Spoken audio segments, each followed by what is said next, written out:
2025, a mega event being organized fifth time at the University of Computer Science and Application, Atal Bihari Vajpayee Vishwavidyalaya, Bilaspur.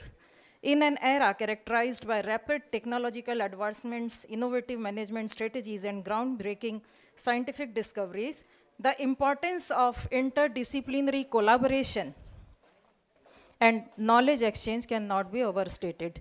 To facilitate this exchange, the International Conference on Innovative Research in Science, Management and Technology is being organized by the Atal Bihari Vajpayee University, Bilaspur.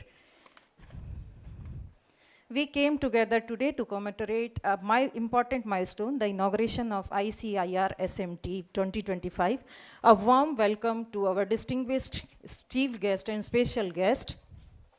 We are fortunate to have Professor Sachidanand Shukla, Honorable Vice Chancellor, Pandit Ravi Shankar Shukla University, Raipur, as a chief guest of this function. Honorable Vice Chancellor, Professor A.D.N. Vajpayee sir, has given his kind consent to preside over this inaugural ceremony.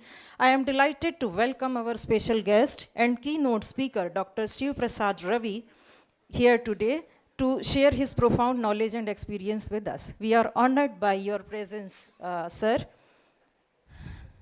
On behalf of the organizing committee, I cordially invite our esteemed guest onto the stage and perform the lightning of lamp, symbolizing the dispelling of darkness and victory of knowledge over ignorance.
Thank you, sir. We are fortunate to have Professor Sachidanand Shukla as chief guest. Professor Dinesh K. Sharma, sir, Dr. Dev D. Sharma, sir, will join us online, and our guest of honor, Sri Shailendra Dubey, Stivaswamy Ramaswamy, sir, and Dr. Shiv Prasad Ravi as keynote speaker with us. Ladies and gentlemen, I would like to draw your attention and request everyone to kindly stand up in request to Kul Git followed by Raji Git.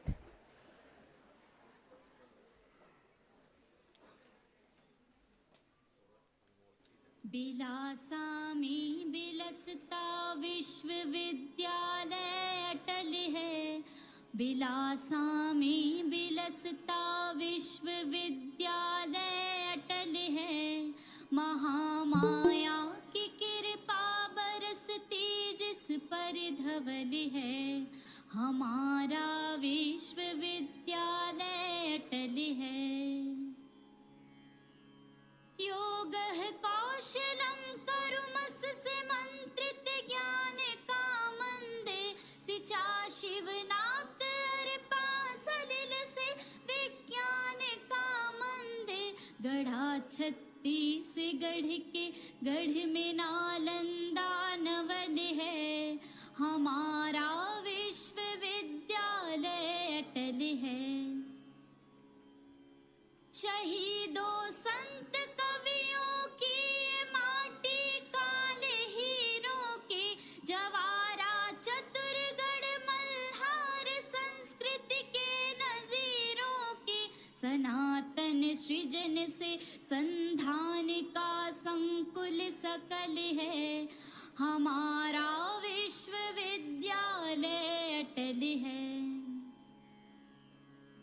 पर्वत काननों से सुसज्जित आदि सभ्यता से, प्रकृति की भव्यता से, दिव्यता से, नव्यता से, उदधि सा धीर व्यापक व्योम सा भूसा चल है, पवन सा सतत सक्रिय प्रखर रवि सा जो प्रबल है, हमारा विश्वविद्यालय अटल है, हमारा विश्वविद्यालय अटल है। राज्य गीत से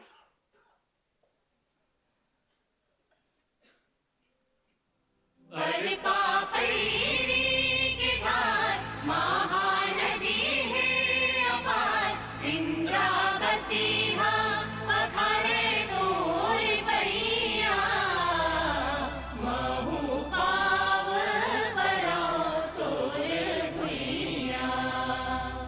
जय हो छत्तीसगढ़ मैया, सो है बिंदिया सही घाटे डोंगरी पहाड़, चंदा सूरज बने तोर नैना, सुमहा धाने के संग रुगलक हरियर रंग, तोर बोली जैसे सुघर मैना, अजरा तोरे डोलावे पुरवैया, महू पाव पराओ तोरे भुइया।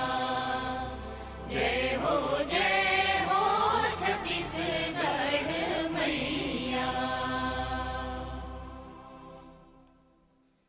धन्यवाद sir. It is now time for a special moment in our event. We are truly honored to have our esteemed guest with us today. Their presence has undoubtedly added immense value and prestige to this occasion. As a token of our heartfelt appreciation and gratitude for this invaluable time and support, we would like to present beautiful bouquet to our distinguished guest. May I request Dr. H.S. Hota sir, Program Chair, to kindly come forward and welcome our chief guest, Honorable Sachidanand Shukla sir, with bouquet of flower. I request Dr. Hota to welcome our Honorable Vice Chancellor sir by presenting bouquet of flowers. I request Dr. H.S. Hota to present bouquet to Dr. Sivaswamy Ramaswamy sir as a gesture of our gratitude and appreciation. I request Dr. Hota to welcome our keynote speaker, Dr. Sri Prasad Ravi sir, with bouquet of flowers. I would like to invite Dr. Jitendra Gupta sir to welcome our registrar, Mr. Shailendra Dubey sir.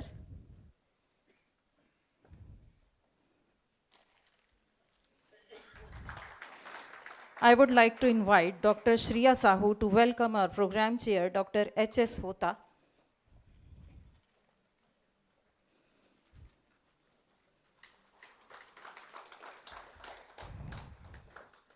This is the 5th international conference being organized by Department of Computer Science and Application, Atal Bihari Vajpayee Vishwavidyalaya, Bilaspur. It will definitely serve as a global platform for knowledge dissemination, bringing together researchers, academicians, practitioners, and industry experts on a single platform. The tireless efforts and dedication of Dr. H.S. Hota will definitely make this event a grand success. Under his supervision, the department is continuously organizing workshops, seminars, and expert lectures to enhance learning and has a center of excellence in AI. His contribution to society is immeasurable. I would like to invite Dr. Hota, the pillar of planning and execution of this conference, to throw light on the theme of this conference. Thank you, Dr. Annamika. Good morning to all of you. A very warm welcome to all distinguished guests, speakers, participants, and attendees of this international conference on innovative research in science, management, and technology, which is being organized in association of American Institute of Management and Technology and University of Maryland, Eastern Shore, USA. This particular event is sponsored by Chhattisgarh Council of Science and Technology. This conference is the result of the joint effort of the Department of Computer Science and Application of Atal Bihari Vajpayee University, Bilaspur, Chhattisgarh, and the American Institute of Management and Technology, AIMT, USA, and the Department of Business, Management and Accounting at the University of Maryland, Eastern Shore, USA. A special gratitude goes to our esteemed sponsor, the Chhattisgarh Council of Science and Technology, Raipur, India. It is my privilege to extend a heartfelt welcome to our esteemed chief guest, Honorable Vice Chancellor of Pandit Ravi Shankar Vishwavidyalaya, Professor Sachidanand Shukla, sir. Welcome you, sir. I take the privilege of welcoming our Honorable Vice Chancellor, Professor A.D.N. Vajpayee, sir. He is always supportive and encourages us to organize any kind of academic event. Under his able leadership, we are organizing this 5th International Conference on Innovative Research in Science, Management and Technology. We have already organized 2 international conferences under his able leadership in the year 2021 and 2024. Thank you, sir, and welcome you, sir. I take privilege to have eminent personality with us today from abroad, Professor Ravi Prasad, who is the Director and Professor of the School of Business, Nipissing University, Canada. Your presence aids tremendous value to this conference. We are privileged to have you as a delegate from Canada, and your expertise will undoubtedly contribute to the enriching, discussing, thoughtful this event. We look forward to your insight and the knowledge you bring from the global perspective, as he is going to deliver a talk on innovative research in STEM. You might be knowing about STEM, that is science, technology, engineering, and mathematics. Friends, STEM is nowadays very popular terminology. The government of India is taken many initiatives related to STEM for the school education and as well as for the higher education. Professor Prasad is going to talk about the STEM in Indian perspective and abroad. Welcome you, sir.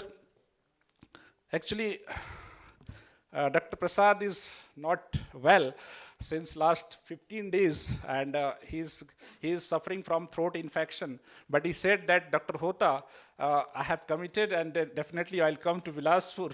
And recently he came from Canada, and he just came from, we had one conference at in Dubai. So he returned back, recently he returned back from Dubai, and again he's going to Europe. So due to his busy schedule, he has given his consent to come to this particular, join to this particular conference. I am very much thankful to you, sir, and welcome you, sir. I am honored to welcome Professor Ramaswamy Sivaswamy from Botswana International University of Science and Technology, Botswana. Your esteemed presence from across continents highlight the global collaboration and spirit of this conference. We are deeply grateful to have you with us today and eagerly anticipate your contribution to our discussion, sharing the wealth of your experience in the academic and scientific field. Thank you, Ramaswamy, sir. We have other guests who have joined online. I am equally delighted to welcome to our special guest, Dr. D.K. Sharma. He is the main behind success of this particular conference. He is a professor of quantitative methods and computer application, Department of Business Management and Accounting, University of Maryland, Eastern Shore, USA, and Professor Devadi Sharma, who is the president of the Global Knowledge Foundation, USA. I welcome to both of you, sir. I am very much thankful to him for giving consent to organize this international conference. Actually, we have signed MOU with the Global Knowledge Foundation and Department of Computer Science and Application of our university to organize this particular conference in association with AIMT USA and Maryland University. I also welcome the registrar of this university, Sri Shailendra Dubey ji, who have always supportive, and assist us to organize this kind of international conference. Welcome you, sir. I also welcome members of organizing committee and the speakers, today's speakers, Professor Jena from IIM Raipur, my friend Professor K.K. Sahu, who is the head of the department, Biotechnology from Pandit Ravi Shankar Shukla University. Other esteemed guests are here. I welcome you all. I also welcome former Vice Chancellor of Guru Ghasidas University, Professor S.P. Singh sir, and the Dean of Mathematical and Computational Science, Professor P.P. Murthy, my friend D.K. Srivastava sir, my friend from Pandit Ravi Shankar Shukla University, Professor Patle, Dean of Commerce, and the principal of Bilaspur Government College, Dr. Kamlesh, my friend Dr. Kaladhar, all the faculty members from Guru Ghasidas University, as well as from the different colleges, affiliated colleges, from Jagdalpur to Sarguja, my dear students, and all the participants. Friends, you might be knowing about ICIRSMT, which we are organizing continuously since 2018 and is popular among the researchers in the state. The journey of ICIRSMT began in 2018 when we hosted our very first international conference. Today, as we embark on the 5th edition of this remarkable event, we reflect on how far we have come. Over the years, we have witnessed the professionals of more than 2,000 peoples and 12 international delegates have visited to our university to share their insight. University is running teaching departments which are related to science, management, and technology. Therefore, in the year 2018, we have decided to organize this multidisciplinary international conference related to science, management, and technology. And as you know that, as per the mandate of new education policy, National Education Policy 2020, nowadays we are talking about the multidisciplinary education as well as multidisciplinary research. I am happy to inform you that this year, we have received more than 200 abstracts and paper from across India and abroad, which are scheduled for presentation in 9 different sessions, offline session and 8 online sessions. We have received research papers from 10 different countries like USA, South Korea, Botswana, Oman, Mauritius. We have also received papers from almost all the states of the country, along with our own state, Chhattisgarh. Additionally, we are excited to feature 8 expert talks by national and international experts who will provide invaluable insight into the latest development in the field of science, management, and technology. The Department of Computer Science has started a project called Chhattisgarh AI. You might be knowing about the Chhattisgarh AI, which is an initiative of the department. Under this particular project, we are going to sensitize the people of Chhattisgarh for artificial intelligence. The portal of Chhattisgarh AI will be launched today, and this will be available in the public domain so that any citizen of the state can register in that particular portal and can learn about artificial intelligence. The name of that project is Chhattisgarh AI, which will be launched today only. Today, we also eagerly anticipate the announcement of the GKF International Award of 2024, a prestigious recognition for outstanding contribution in the field of research and academia. I sincerely hope and believe that this international conference will be beneficial for all of us in terms of enhancing knowledge and multidisciplinary research. We look forward to the exchange of ideas, insight, and collaboration that will undoubtedly emerge over the course of this conference. May this event be a catalyst for groundbreaking research. I once again extend my thanks and appreciation, especially to all respected guests on the dais and off the dais, and those who have joined from the abroad for joining this international conference and making this international conference as true international conference. Thank you very much to all of you. Thanks a lot, sir. This conference is designed to engage us all in thought-provoking discussions and stimulate fresh perspectives on focused topics. An incredible lineup of distinguished speakers, scientists, and experts have given contribution for successful conduction of this conference. A small video clip is compiled and created by students and scholars of the department. On behalf of the organizing committee, I request Mr. Ashutosh to play this clip for us. Welcome to the official announcement of the 2025 ABVV-AIMT Winter Conference, hosted by Atal Bihari Vajpayee University, India, in collaboration with the American Institute of Management and Technology, AIMT, USA, University of Maryland Eastern Shore, USA, and several esteemed global institutions. Mark your calendars for 13th to the 14th of January 2025. This highly anticipated event will be conducted in a hybrid mode, allowing participants from around the globe to join in person or online.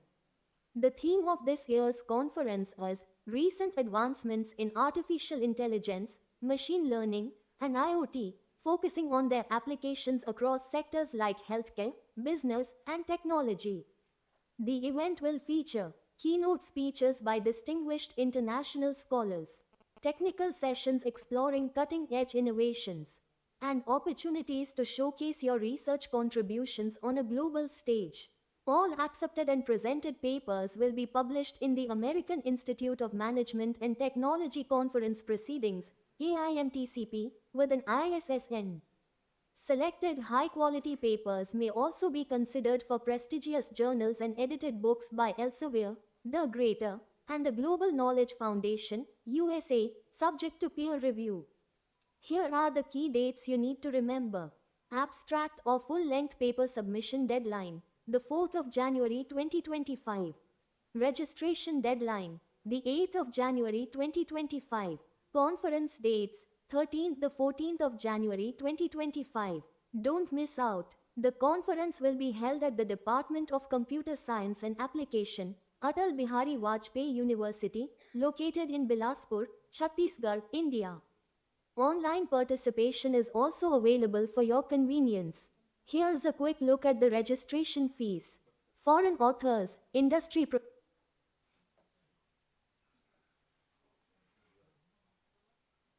Welcome to 5th International Conference organized by Department of Computer Science and Application hosted by Atal Bihari Vajpayee University, India, in collaboration with the American Institute of Management and Technology, AIMT, USA, University of Maryland Eastern Shore, USA, and several esteemed global institutions. पिछले 5 सालों में लगातार एक अंतर्राष्ट्रीय अधिवेशन का आयोजन हो रहा है। मुझे प्रसन्नता है कि इस अधिवेशन में साउथ कोरिया, कनाडा, अमेरिका के साइंटिस्ट भी व्यक्तिशः भाग लेने के लिए आने वाले हैं। इस पूरे आयोजन के जो सूत्रधार हैं प्रोफेसर एच.एस. होता और इनके विभाग के समस्त सदस्यों को इसलिए बधाई देता हूं और इस इंटरनेशनल कॉन्फ्रेंस की सफलता के लिए शुभकामनाएं देता हूं। कंप्यूटर साइंस विभाग द्वारा 13-14 जनवरी 2025 को आयोजित किए जाने वाले अंतर्राष्ट्रीय सम्मेलन हेतु मैं हार्दिक बधाई प्रेषित करता हूं। To organize multidisciplinary international conference on 13 to 14 January 2025. Till date, we have received more than 200 research articles from Pan India as well as from abroad also. And 2 experts are coming to deliver their talk on the theme of the conference. And we hope that this particular conference, which is a 5th version of ICIRSMT, will be very, very beneficial for all the teachers, scholars, and students. I bring greetings to each of the participants and thank the organizing team, the Honorable Vice Chancellor, Professor A.D.N. Vajpayee, and the program chairs, Professor H.S. Hota and Professor Dinesh Sharma, deserve special appreciation and thanks for their contributions. Thank you and have a great conference. Good afternoon everyone. Get ready to be inspired. The 5th International Conference is just around the corner and we, the students of Atal Bihari Vajpayee University, are thrilled to welcome you all. My name is Shivangi Pathak and I am currently pursuing my Masters in Computer Application. We welcome you all to join us for the 2 days international conference, which is going to be an intellectual exchange of knowledge, network, and a grand celebration of science and technology. We are really excited for the 5th international conference. Let us shape the future of science and technology together. Thank you.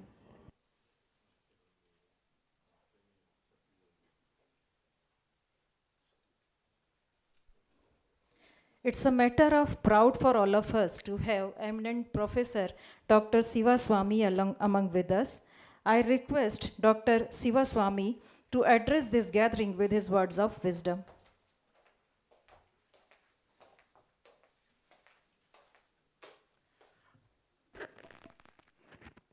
Good morning, everyone. I really felt happy when I landed at our Raipur airport.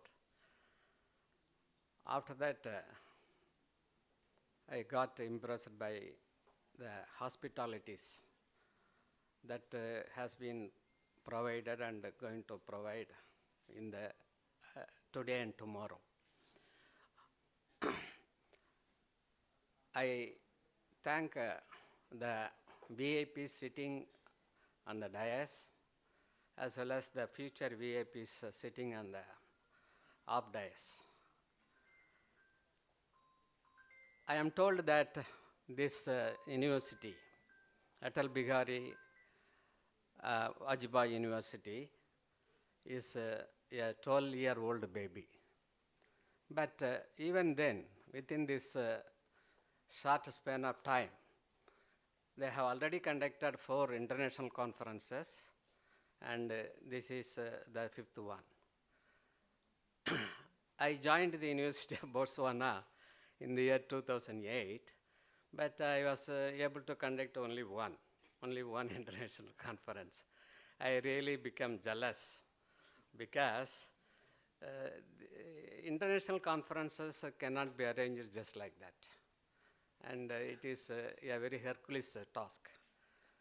And moreover, for the academicians as well as industrialists, the AI is an important factor.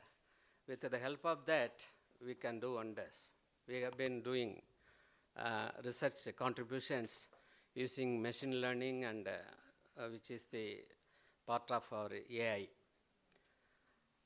And our Professor Kota, I am told he has been doing his best to promote these AI applications in this university. Means I really feel proud. But behind that, there must be some academic leaders, and probably your Vice Chancellor and the Registrar.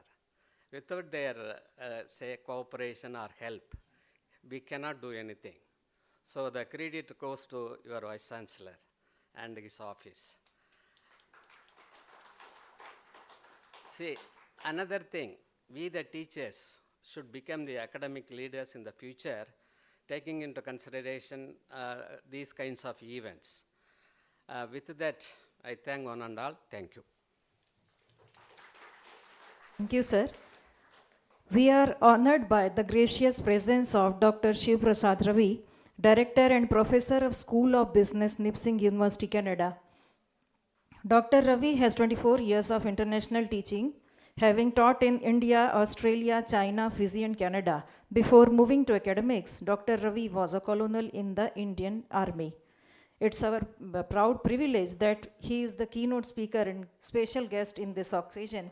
I take the opportunity to invite Dr. Ravi to share his experiences with us.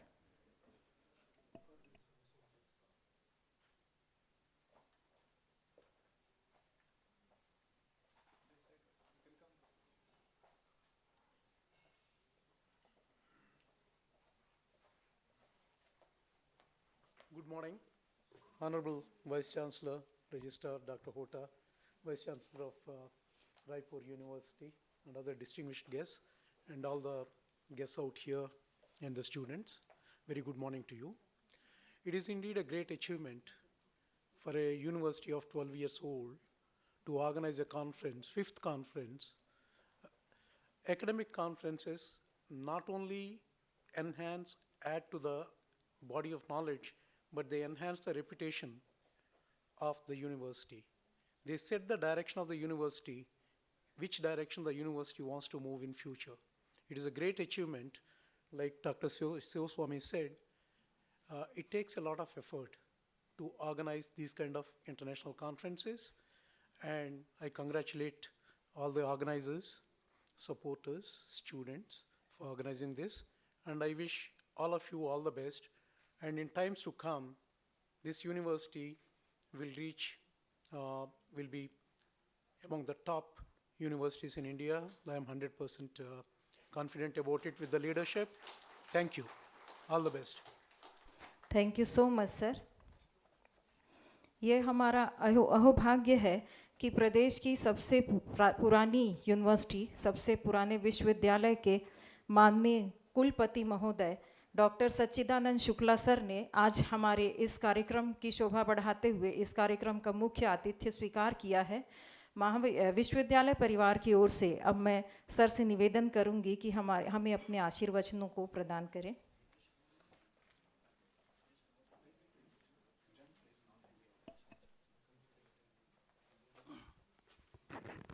बहुत बहुत धन्यवाद madam. आदरणीय Vajpayee sir, जहाँ जहाँ भी कुलपति रहे हैं विश्वविद्यालय बहुत तेज़ी से एक्सेलरेट हुआ है. प्रोफेसर रवि, प्रोफेसर होता, हमारे और जो एमिनेंट गेस्ट हैं, हमारे विश्वविद्यालय के प्रोफेसर्स, यहाँ के प्रोफेसर्स,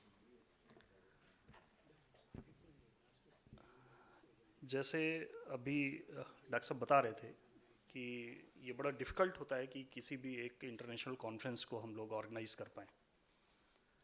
और ये सीरीज़ में 5वीं है, तो definitely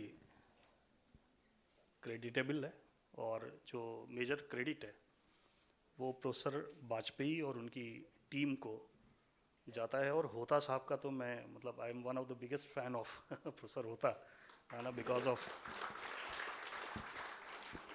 because of his energy level, and the kind of effort he normally try to put in any sort of work.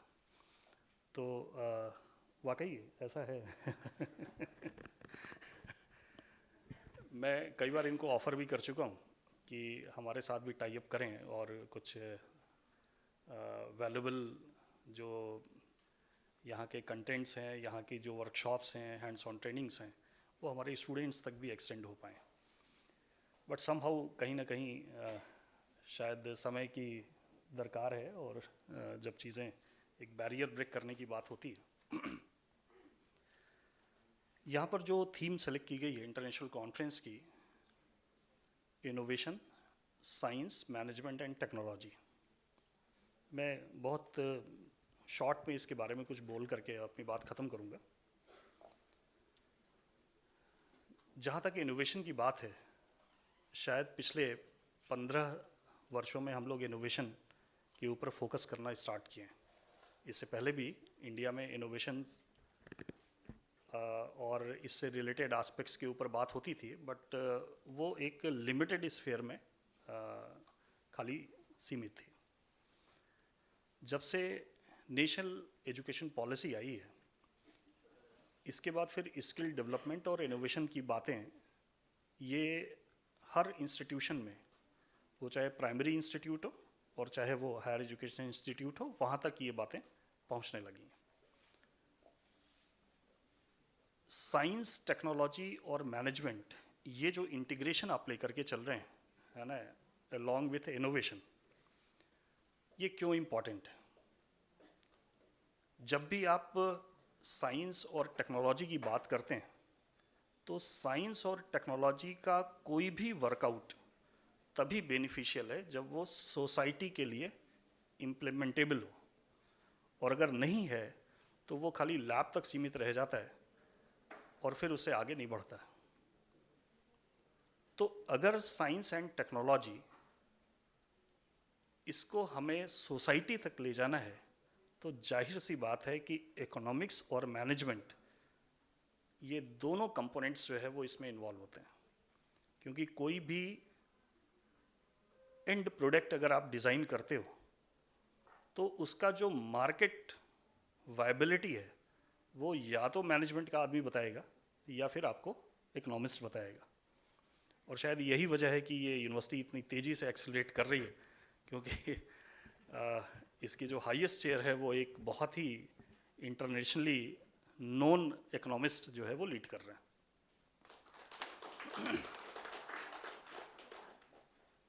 ये एक बहुत बड़ा फैक्टर है। जब हम इनोवेशन की बात करते हैं, नॉर्मली इंडिया का जो रिसर्च ट्रैक है उसमें अगर आप देखें तो हम इन्वेस्टिगेशंस के ऊपर ज़्यादा फोकस करते हैं। जो एग्जिस्टिंग रिसर्च हैं, जो पास्ट रिसर्चेस हैं, उनको सर्च करते हैं और उसमें से कोई एक नई चीज़ ढूंढ करके और उसके आगे उसमें कुछ करने का प्रयास करते हैं, और ये कॉमन ट्रेंड है। आप इसको जब कंपेयर करेंगे जो यूरोपियन कंट्रीज़ हैं या जो लीडिंग साइंटिफिकली लीडिंग कंट्रीज़ हैं, उसके साथ जब आप कंपेयर करेंगे तो फिर सिचुएशन थोड़ा सा डिफरेंट मिलती है। मेरा ये मानना है कि आप इन्वेस्टिगेशन से स्टार्ट करिए, इनोवेशन को उसमें कहीं ना कहीं उसके फ्लेवर को इन्वॉल्व करिए, और इसके बाद ही फिर इन्वेंशन की बात करिए। जब आप इन्वेस्टिगेशन से आगे बढ़ेंगे, इनोवेशन को एडॉप्ट करेंगे, तब शायद इन्वेंशन की बात सामने आ पाएगी।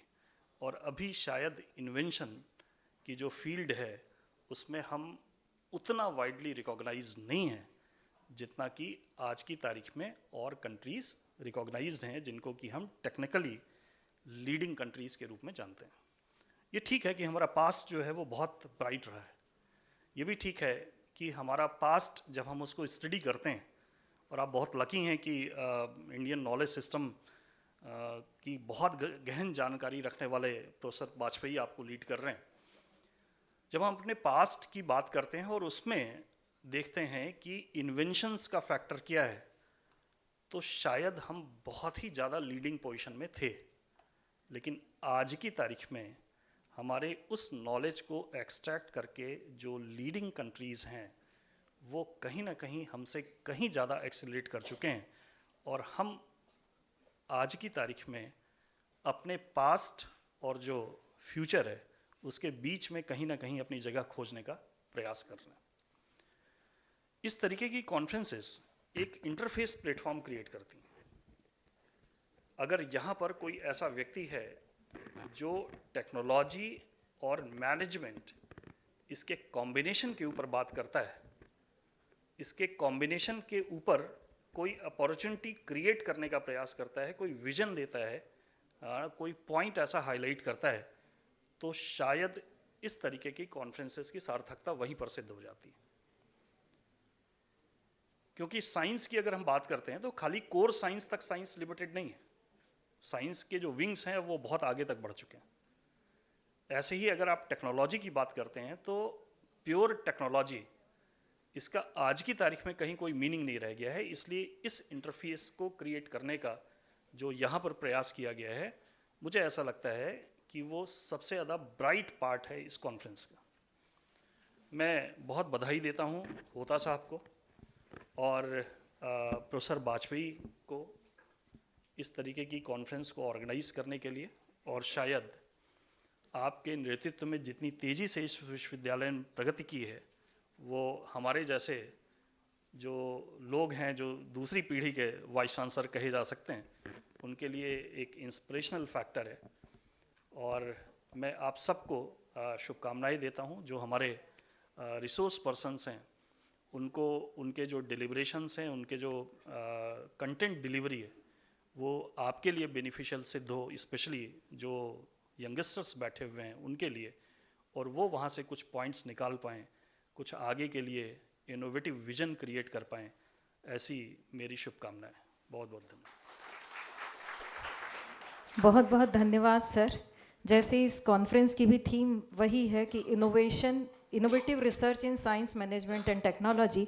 आपके इन आशीर्वचनों से हमको भी एक नई दिशा और अपने इन विचारों पे बल प्राप्त हुआ है। अब मैं आचार्य अरुण दिवाकर नाथ वाजपेयी जी, माननीय कुलपति अटल बिहारी विश्वविद्यालय बिलासपुर को अध्यक्षीय उद्बोधन एवं आशीर्वचनों हेतु निवेदन करूंगी।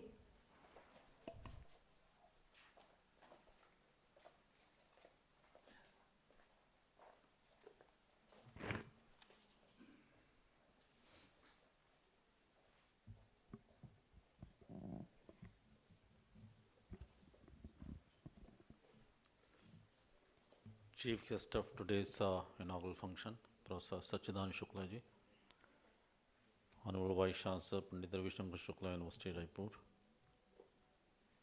And we are fortunate to have you, Professor Ravi and Professor Ramaswamy ji. Both are Shiva. One is Shiva Prasad and Shiva Swami. Two Shankars are there on the days, and tomorrow we are going to have Makar Sankranti.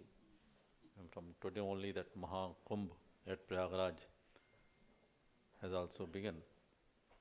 It's a Maha Kumbh of scientists being celebrated here in the town of Bilaspur, that is Atal Bihari Vajpayee University. Our two special guests, rather co-organizers, Professor Dinesh K. Sharma and Dal Sharma ji, they are online, attending our conference. I welcome Professor R. K. Jaina from IIM Raipur, Keshwakant Sahu ji, Professor D. K. Srivastava, OSD Department of Higher Education, Pushkar Dubey, Pawan Pathak ji, and many others. And tomorrow we are going to have Professor Rajiv Prakash, Director IIT Bhilai, to deliver his valedictory address. Friends, I am very happy. Rather, I am fortunate enough to be the Vice Chancellor of the Atal Bihari Vajpayee University, where professors like Hota is the professor.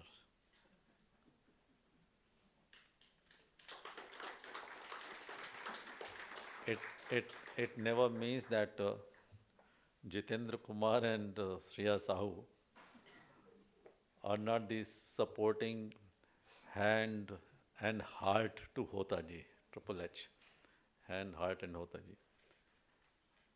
This trio, including Rashmi, they are working hard to see the conferences to be organized in such a sophisticated manner, in a scientific manner. We are having another person who is equally a computer scientist sitting at the back, controlling the examinations, everything, Tarun Diwan. He is also a man of computer science, but he is translating his wisdom to the examination, conducting, getting practicals, getting question papers, printing them out. So, very good is a strong team of computer experts in our university. And Tondeji also has come from, Amarkantak, Kaladhar is here. Actually, Vice Chancellor is simply a facilitator. From my side, I am simply a facilitator. Not even I can finance. Finance also comes in the hands of a registrar and my finance officer. If they come with any proposal, I say, okay, go ahead. And the nitty-gritties of entire proposal are to be examined, validated by the registrar and finance officer and audit everything. अपने के अपने दस्तखत करने हैं, बाकी सब चीज़ लोग देखते रहेंगे. But actually, to facilitate any activity, especially academic activity, is also equally important. A decision has to be taken. And academic institution like ours, if they won't organize conferences of regional, nation, international level, then who else? Because these industries, they are also conducting conferences. FICCI, SOCHM, so many manufacturing organizations, they are also. But their motto is entirely different. Their purpose of arranging conferences is to earn money, to get networking, get ideas so that they can be translated into industrial purposes.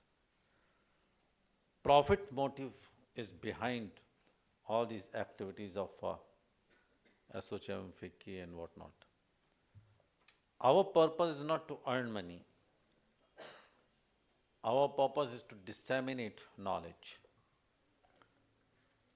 Any institution of higher learning is supposed to perform basically threefold. One is generation of knowledge, and the extension of knowledge, and third is dissemination of knowledge.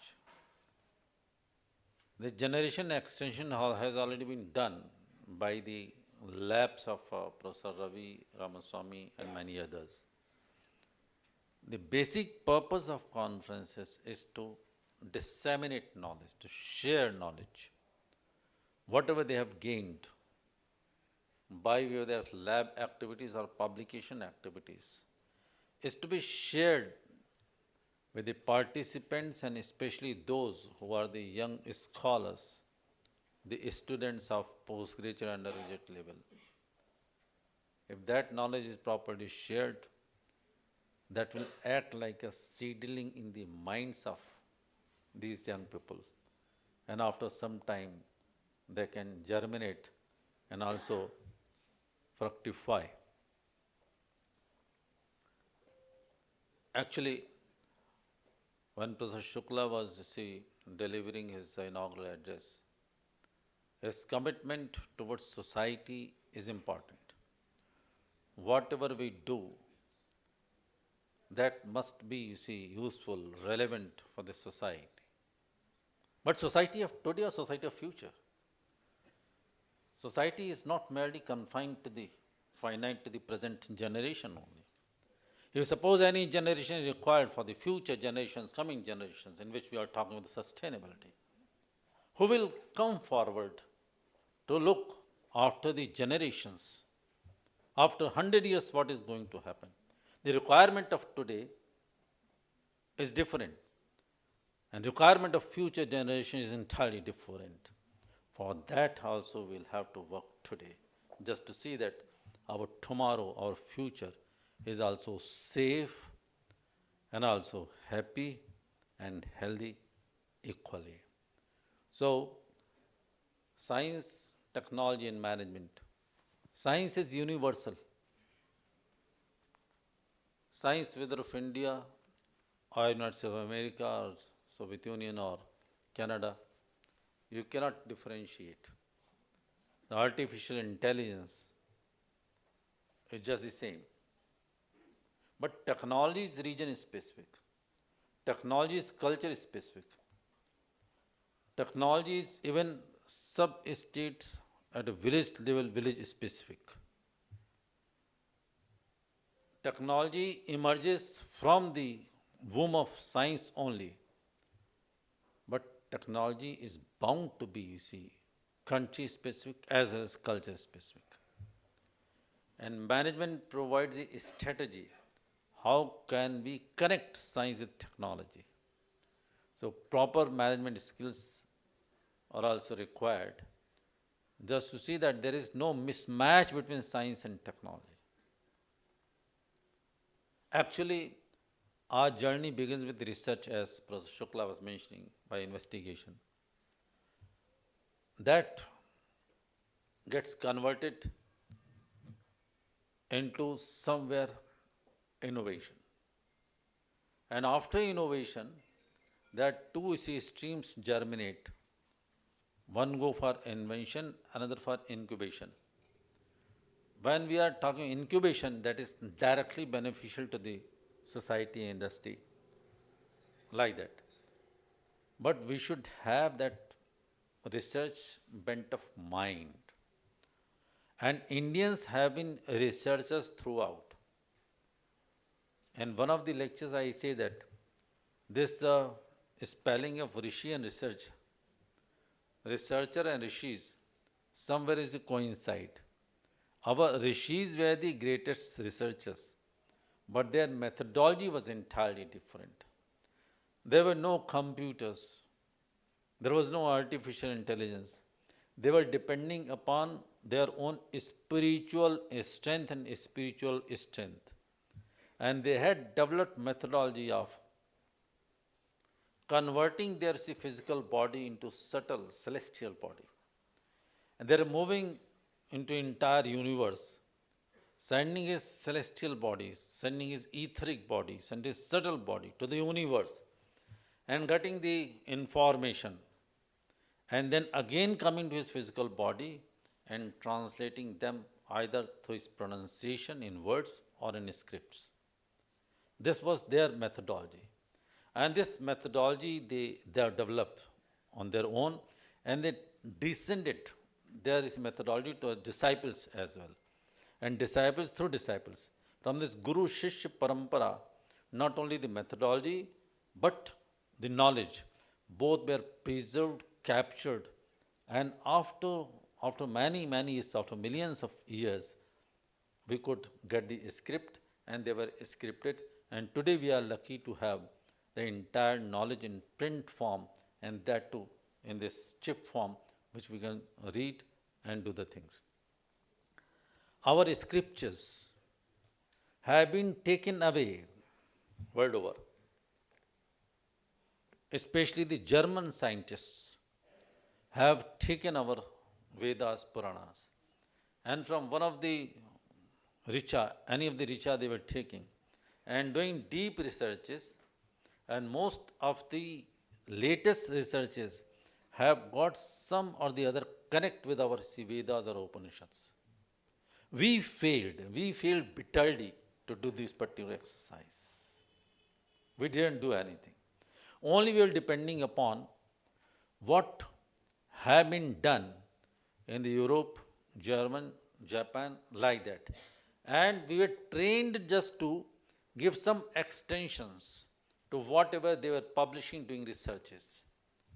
And that's why there has been lack of originality in researches of science and technology. In humanities, we are doing some original researches because we are not depending totally on the research done in the States or in Europe.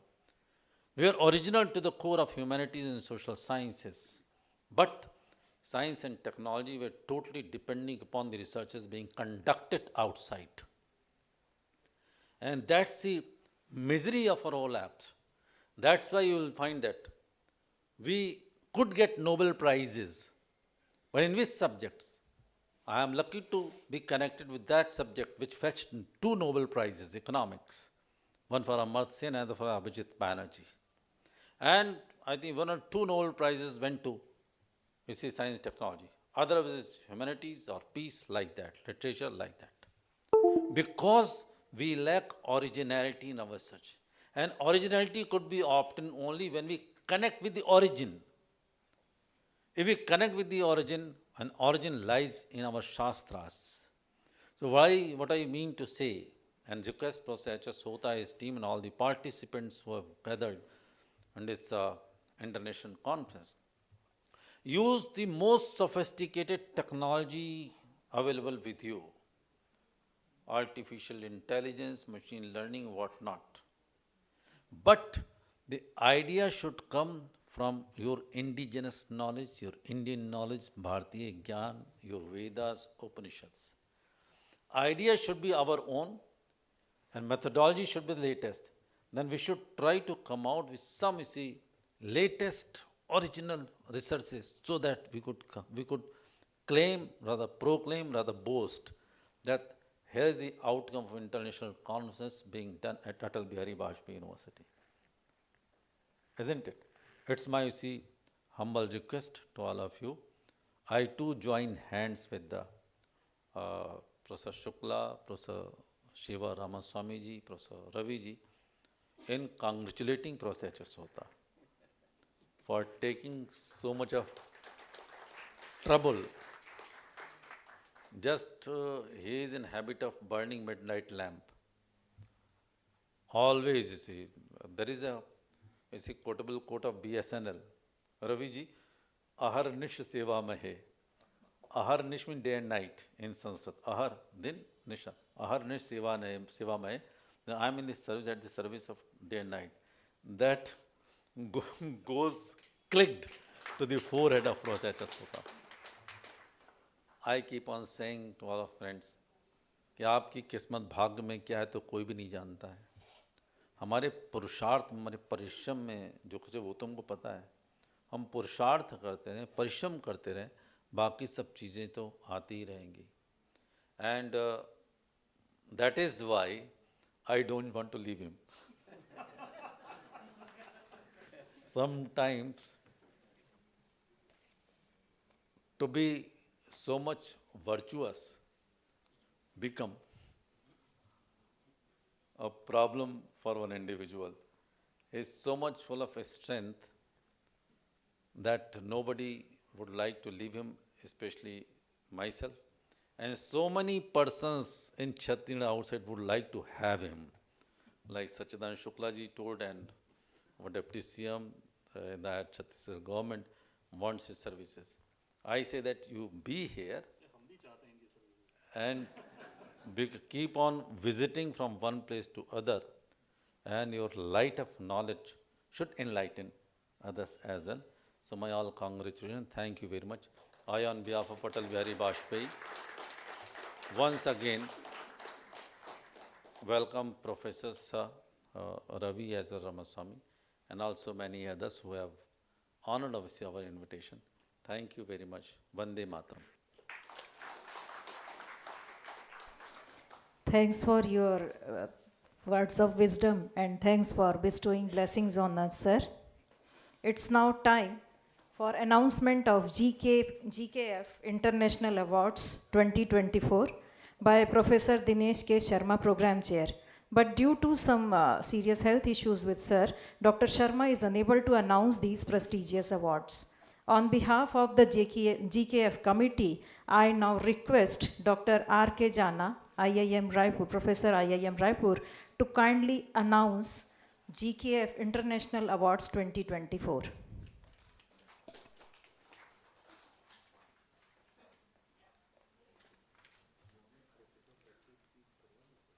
Esteemed dignitaries on the dais, guests, participants, a very good afternoon to all of you. It's a true privilege to announce the GKF Foundation Awards. So there are a few categories. The first one is GKF Innovation Technology International Award. And the award goes to Dr. Rajkumar Verma, University of Chile, for his contributing quality and innovative research articles in the GKF Foundation journals, providing services as an editorial team member of GKF Foundation journals. Let's congratulate Dr. Rajkumar Verma for his award. Is he here? No, he's not. Okay. We move to the next award, GKF Young Researcher International Award, and the award goes to Dr. Akhilesh Srivas from our own Guru Ghasidas University. Congratulations.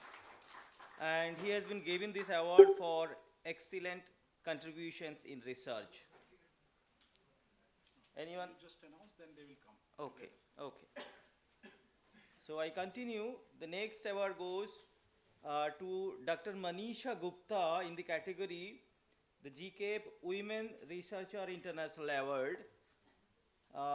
Dr. Gupta is from University of Technology and Applied Science, Oman.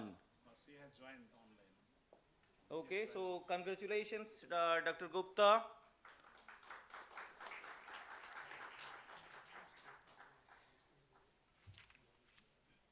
We have one more GKF Women Researcher International Award, and this goes to Dr. Shumona Bhattacharya from this university. And this award is being given for his innovative paper presentation during the 2024 International Conference organized here.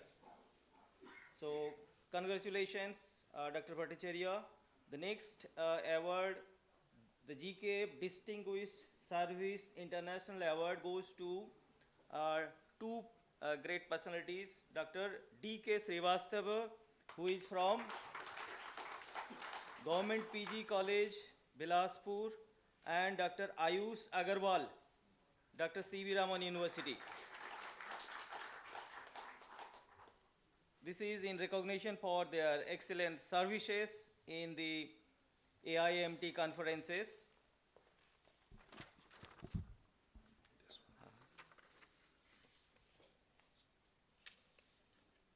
The next word, huh?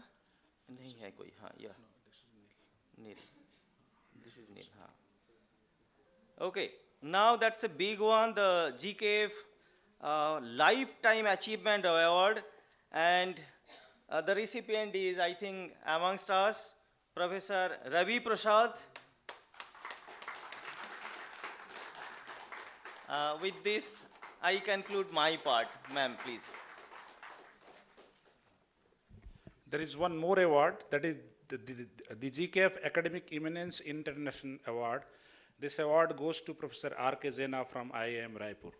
I request Honorable Vice Chancellor of Pandit Ravi Shankar Shukla University, as well as Professor Vice Chancellor of our university, to please hand over the award to all the persons, those who are available here.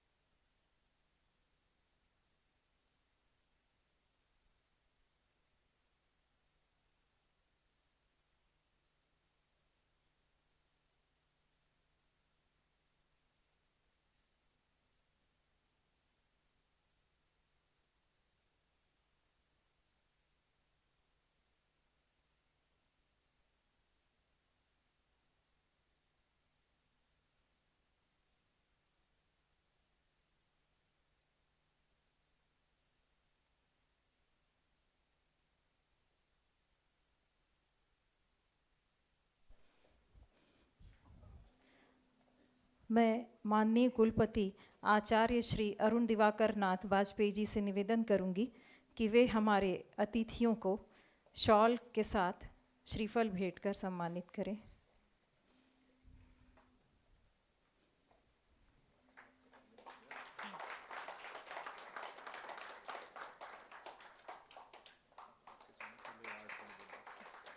मैं माननीय कुलपति जी से निवेदन करूंगी कि doctor R.K. जाना sir का award के साथ सम्मान करें।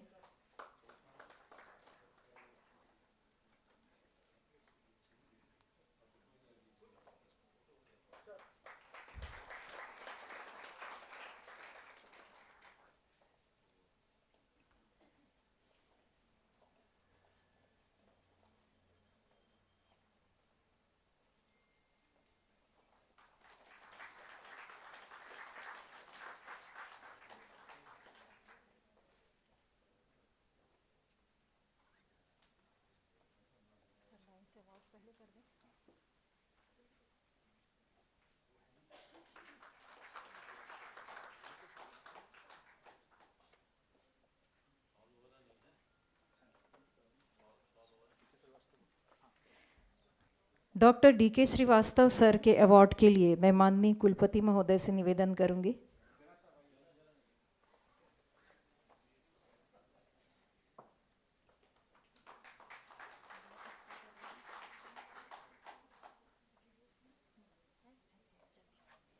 डॉक्टर अखिलेश श्रीवास सर से मैं निवेदन करूंगी वे मंच पर आएं और माननीय कुलपति महोदय के हाथों अपना पुरस्कार, अपना सम्मान प्राप्त करें।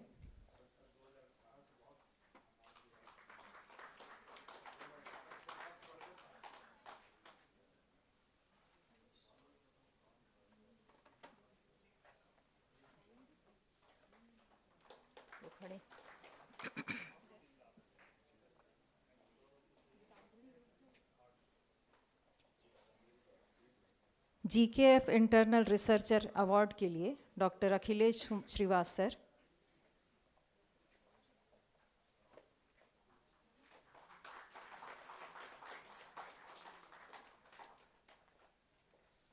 GKF Distinguished Service International Award 2024 goes to Dr. Ayush Agrawal.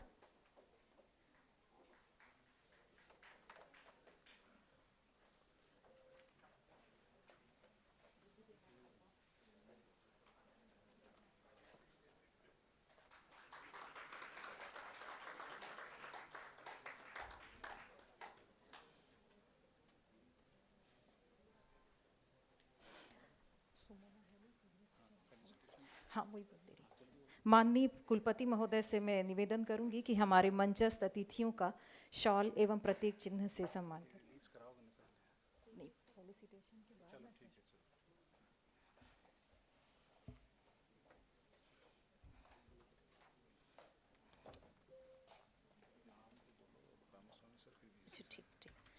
कुलपति महोदय से मैं निवेदन करूंगी कि रामास्वामी सर का श्रीफल एवं प्रतीक चिन्ह से सम्मान करें।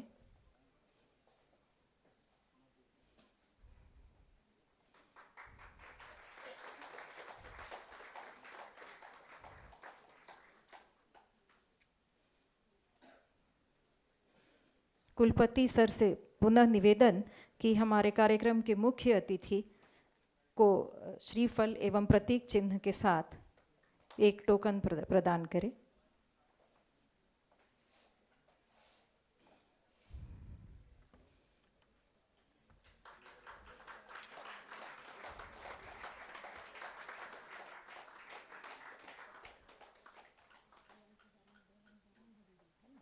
बहुत बहुत धन्यवाद sir. Artificial intelligence is one of the most transformative technologies of our time, and its applications span various sectors from healthcare to finance. Recognizing the importance of AI, the Department of Computer Science and Application at Atal Bihari Vajpayee University proposes the establishment of Chhattisgarh AI Initiative. Led by Department of Computer Science and Application, it is a strategic vision aimed at sensitizing, educating, and advancing the field of AI in Chhattisgarh. AI Mitanin Chhattisgarh AI परियोजना के अंतर्गत AI पारिस्थितिक तंत्र और AI साक्षरता कार्यक्रमों के लिए विकसित किया गया है। इसका विकास अटल बिहारी वाजपेयी विश्वविद्यालय के कुलपति आचार्य अरुण दिवाकर नाथ वाजपेयी जी के मार्गदर्शन, कुल सचिव श्री शैलेंद्र कुमार दुबे एवं CSA विभाग के विभागाध्यक्ष होता सर के नेतृत्व में किया गया है। इस परियोजना का मुख्य उद्देश्य AI के प्रति छत्तीसगढ़ के लोगों को जागरूक करना, पढ़ाई लिखाई, शोध और नवाचार को बढ़ावा देना है। इस मौके पर एक छोटा सा वीडियो आप सबके समक्ष यहाँ डिस्प्ले में है। मैं जय जोहार, जय छत्तीसगढ़। मैं आइमिता छत्तीसगढ़ AI मितानीन मोला छत्तीसगढ़ AI परियोजना के अंतर्गत AI संबंधी पारिस्थितिक तंत्र और AI साक्षरता कार्यक्रम पर विकसित करे गए है। ए परियोजना के विकास अटल बिहारी वाजपेयी विश्वविद्यालय के कुलपति आचार्य अरुण दिवाकर नाथ वाजपेयी के मार्गदर्शन, कुल सचिव शैलेंद्र दुबे के सहयोग और कंप्यूटर साइंस एंड एप्लीकेशन विभाग के विभागाध्यक्ष प्रोफेसर HS होता के नेतृत्व में होत हावे। ए परियोजना के मुख्य उद्देश्य है AI के प्रति छत्तीसगढ़ के लोगन ला जागरूक करना, पढ़ाई लिखाई, शोध में एकर उपयोग, नवाचार और AI आधारित स्टार्टअप ला बढ़ावा देना हावे। हमर प्रयास है कि AI के जानकारी छत्तीसगढ़ के जम्मो मनखे तक पहुँचे, चाहे वो छात्र होवे, शिक्षक होवे, कर्मचारी होवे या फिर समाज के कोनो मनखे होवे। ये सबो उद्देश्य ला पूरा करे बर ये परियोजना के माध्यम से संवेदीकरण कार्यक्रम, कार्यशाला और कई प्रकार के कार्यक्रम हमर छत्तीसगढ़ में चलाए जाही, जेखर ले हमर छत्तीसगढ़ हर दूसर राज्य जिसे AI तकनीक मां समृद्ध हो ही गए। परियोजना के तहत हमन AI पाठ्यक्रम, शोध और स्टार्टअप्स ला बढ़ावा देबो। हमर टीम लगातार AI विशेषज्ञन के साथ मिलकर कार्य करत है ताकि छत्तीसगढ़ के लोगन ला नवा कौशल और अवसर मिले। हमर अंतिम लक्ष्य है AI के माध्यम से छत्तीसगढ़ में डिजिटल विकास के एक नया युग लाना। छत्तीसगढ़ AI परियोजना के माध्यम से विश्वविद्यालय के पोर्टल द्वारा कोनो भी मनक है मन पंजीकृत करके AI साक्षर हो सकत है और छत्तीसगढ़ AI साक्षर प्रमाण पत्र प्राप्त कर सकत है। सबो मनखे मन ला प्रार्थना हावे कि छत्तीसगढ़ AI पोर्टल के माध्यम ले पंजीकृत होके AI के बारे में सबो जानकारी प्राप्त करव और AI साक्षर बनव। मैं आई मिता आप मनखे ए सफर के मितानिन आप मन ला बेरा बेरा मा AI के जानकारी देवत रहूं। ये आवा AI के ए यात्रा में हमर संग होवव और छत्तीसगढ़ के भविष्य ला AI तकनीक के साथ जोड़ के एक नवा ऊंचाई तक लाने के प्रयास करव। जय जोहार, जय छत्तीसगढ़। ये थी आई मितानिन, आई अवतार। I now request our dignitaries and special guests to kindly release Chhattisgarh AI.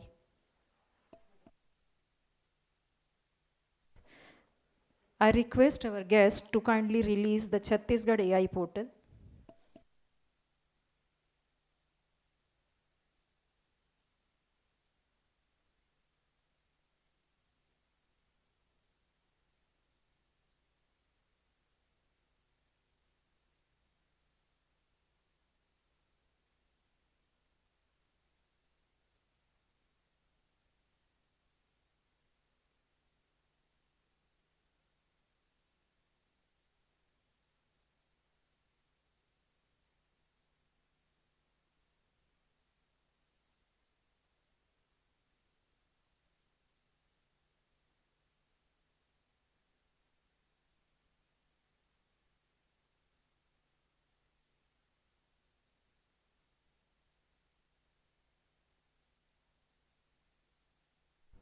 Now I take the honor and kind privilege to invite Dr. Shiv Prasad Ravi to deliver the keynote address on innovative research in STEM.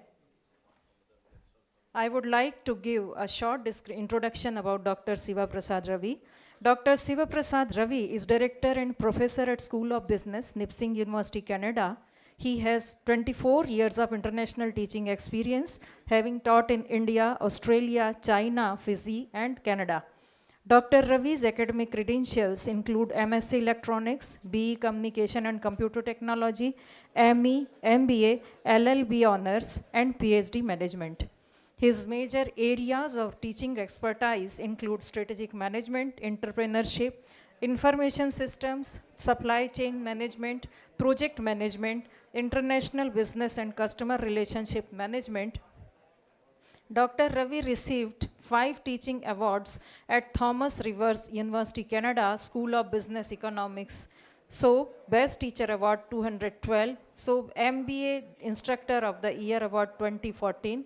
Thomson Rivers University Excellence in Teaching Award 2015 and MBA Instructor of Year Award 2016. Dr. Ravi's research interest covers all the areas mentioned above. Dr. Ravi has published extensively 140 publications including journals, book chapters, academic proceedings, case studies and articles in reputed business magazines. He also authored 3 books, 2 in cybercrime and 1 in customer relationship management. I request you all to kindly pay attention to our keynote speech, an interesting speech which we will get benefited from. He has presented papers in more than 55 international conferences in different parts of the world. Dr. Ravi is a keynote speaker at many international conferences. He has received many research awards, including Best Researcher Award 2013 and also Best Service Award 2014.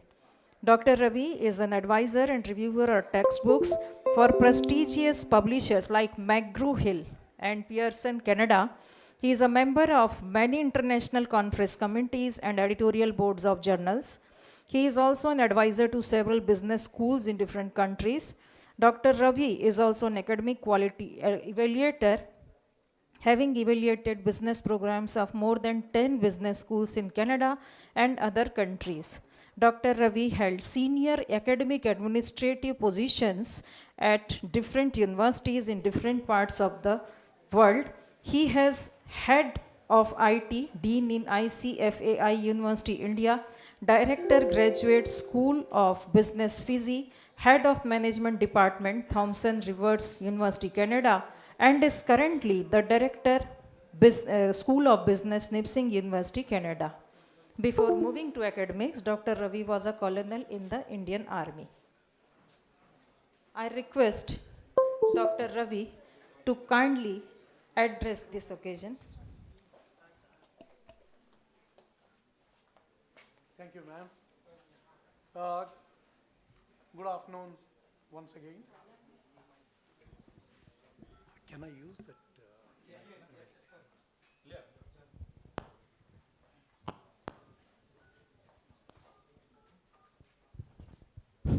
Good afternoon. Thank you, ma'am. Thank you, Dr. Hota, for giving me this opportunity. Ladies and gentlemen, today I'll be talking about innovative research in science and technology are actually STEM. That is what Dr. Hota and we agree. Typically, I'm not going to deliver a technology type of classroom lecture. I'm going to tell you two stories, right? Now,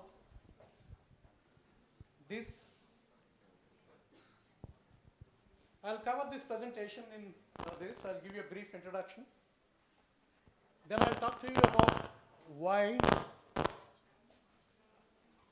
innovative research is essential. Talk about top countries in research and innovation very briefly. And R&D spending as a percentage of GDP by different countries, select countries, 3 or 4 of them. And finally, like I told you, I'll talk to you a couple of stories. I'll tell you a couple of stories. One story is about Israel, and the second story is about South Korea. We Indians can learn a lot from these experiences. And then I'll discuss about what is happening in India and what needs to be done to take Indian innovation, Indian research to the next level. Now, ladies and gentlemen, actually the word research is a French term. That is all about to go about seeking. You want to know more about things? You want to learn more about what is happening, why it is happening, basically to satisfy your inquisitiveness, to improve the knowledge that is available in the society. And finally, what is the aim of the research? Aim of the research is to improve the life of people, our own lives, and our friends, our families, our communities, our countries, people's lives, right? Research work that involves studying something and trying to discover about it. That could be anything. A simple thing like how to cook a particular dish, whatever dish is famous in Chhattisgarh, how to cook that dish, where it came from, how it got transformed over a period of time, what is the new trends. Such a simple thing, you can do research. You can do research on any issue. Now, here are some of the great researchers in India, in the past, in the world. You have heard of Sushruta and Charak, great doctors, thousands of years ago. In fact, in one of the Australian medical colleges, in their entrance, they had put the statue of Sushruta, who was supposed to be a great surgeon some 1,000 years ago. Pardon? Oh my. Some 1,000 years ago. Okay? Aryabhatta, who gave zero to the world. And we can never talk about research without mentioning Leonardo da Vinci. I am sure some of you must have seen his pictures, seen his paintings, but what he is better known is for his research work. He was fascinated by the human body. He wanted to know more about human body. So he dissected so many human bodies and made the drawings of it. A lot of medical research, which people use today, has its origins in what Leonardo da Vinci did way back. So that is the importance of research. Now, why research is important? I don't have to tell you about this. You people are of technology generation. Today, the world runs on technology. You want me to give the proof? What do you, every day, before you go to bed, if at all you go to bed, what is the last thing you do? Anyone? What is the last thing you do? Look at your telephone. What is the first thing you do in the morning, the moment you get up? Even before you open up your eyes, you search for your phone. So that is the kind of domination technology has on our lives, on the society today. And technology is driving economy of the countries. In the good olden days, agriculture used to drive the economy of the countries. Later, industry. Later, services. and in today, it is technology. Now, ladies and gentlemen, technology developments are an outcome of research and innovation. That is the point I am making, especially for younger generation, younger people like you, who have got another 60, 70 years of life ahead of you. Now here, research creates new products, research creates new services, research creates jobs, research transforms societies, research makes your life comfortable, and research also makes your life, research makes your life comfortable, but technology sometimes can make your life miserable. I'll talk about them sometime later. But otherwise, in the balance of things, research helps you 99 times out of 100 times. Okay? Yeah, what are the top countries in the world that are supposed to be innovative? There is an organization called Global Innovation Index. They try to study all the countries on different parameters and try and see which country is very good in research and innovation. Switzerland, ladies and gentlemen, has got the top position consecutively for 13 years now. The second position, right, goes to Sweden, a small country. Third one, United States, United Kingdom, and Singapore. Finland, again a very, very small country. Netherlands, the Dutch. Germany, Denmark,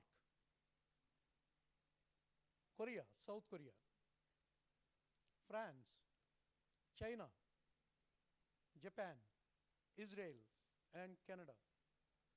Now you can see from this list, there are some large countries like China, US, very small countries like Finland.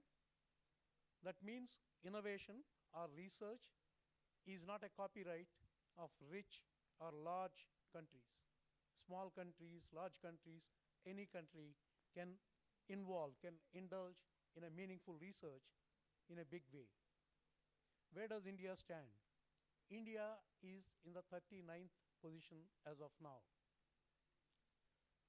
Now here you have to think about something. If you go back in times, India was leader in technology, in research. We had great universities, Nalanda and Takshila. People from all over the world used to come to these universities to learn. And India gave the Arabic, correct it? What is the Arabic numbers? What is the name? The numbers, 10 digits, which we use now, which are used in computer science. That is a gift to the world from India. Arabians, they learned from us, and they populated those numbering systems through the merchants passing through Arabia, so the name of Arabic numbering system came up. But otherwise, the numbers 0 to 9 and have come from India. India made great contributions. You also know that the Indian scientists of 2000 years ago, they measured the distance from Earth to the sun, to the moon, and today computers validated that to the last centimeter. 2000 years ago, there were no computers. There were no way of measuring things. But our people, they did it without any of these fancy gadgets. That used to be the level of research in India, right? You all heard of Puri. What is Puri known for in Orissa? The Sun Temple, right? You must have seen that wheel. You know that that wheel can tell you the time of the day very precisely at any point of time. That is research, converting those research ideas into art, right? And you heard of that, what you call it, Gopuram in Tanjavur, as the light passes, how the light passes. So those are the Do you ever think, we think of Leaning Tower of Pisa. We talk about some other wonders of world. Did you ever think how Chola kings built those great, great temples and monuments in southern India or in northern India? That is because of our technology. India used to be one of the top countries in the world thousands of years ago. Now, we cannot repeat the history. Why did invaders came to India? They came to India not to rule. They came to India to loot India, because India had so much of money, so much of gold, so much of everything. They wanted to take that money and go back. Of course, that was a different thing. 100 years later, somewhere around 1100, people started coming here and settling down. Before that, they used to come, rob, and go back. After that, country was subjected to invaders' rule for a couple of hundreds of years. Still, Indian economy, Indian technology did well, till the British came to India. And at the time of Jahangir, India's economy was contributing 25% to the world economy. Only India was contributing 25% to the global GDP. That is, so powerful India was. Then what happened? The Britishers came in the guise of merchants. They wanted to sell something. They wanted to buy something. Biggest flaw in India was, we fight with each other. We are not united. And British made use of the differences between us, made a brother fight another brother. Eventually, they became the kings. They looted India. And by the time they went, India's contribution to the world GDP was 3%, 25% to 3%. What happened in the 250 years? They looted everything. Second World War caused 5 or 6 million people's death. The Prime Minister of UK,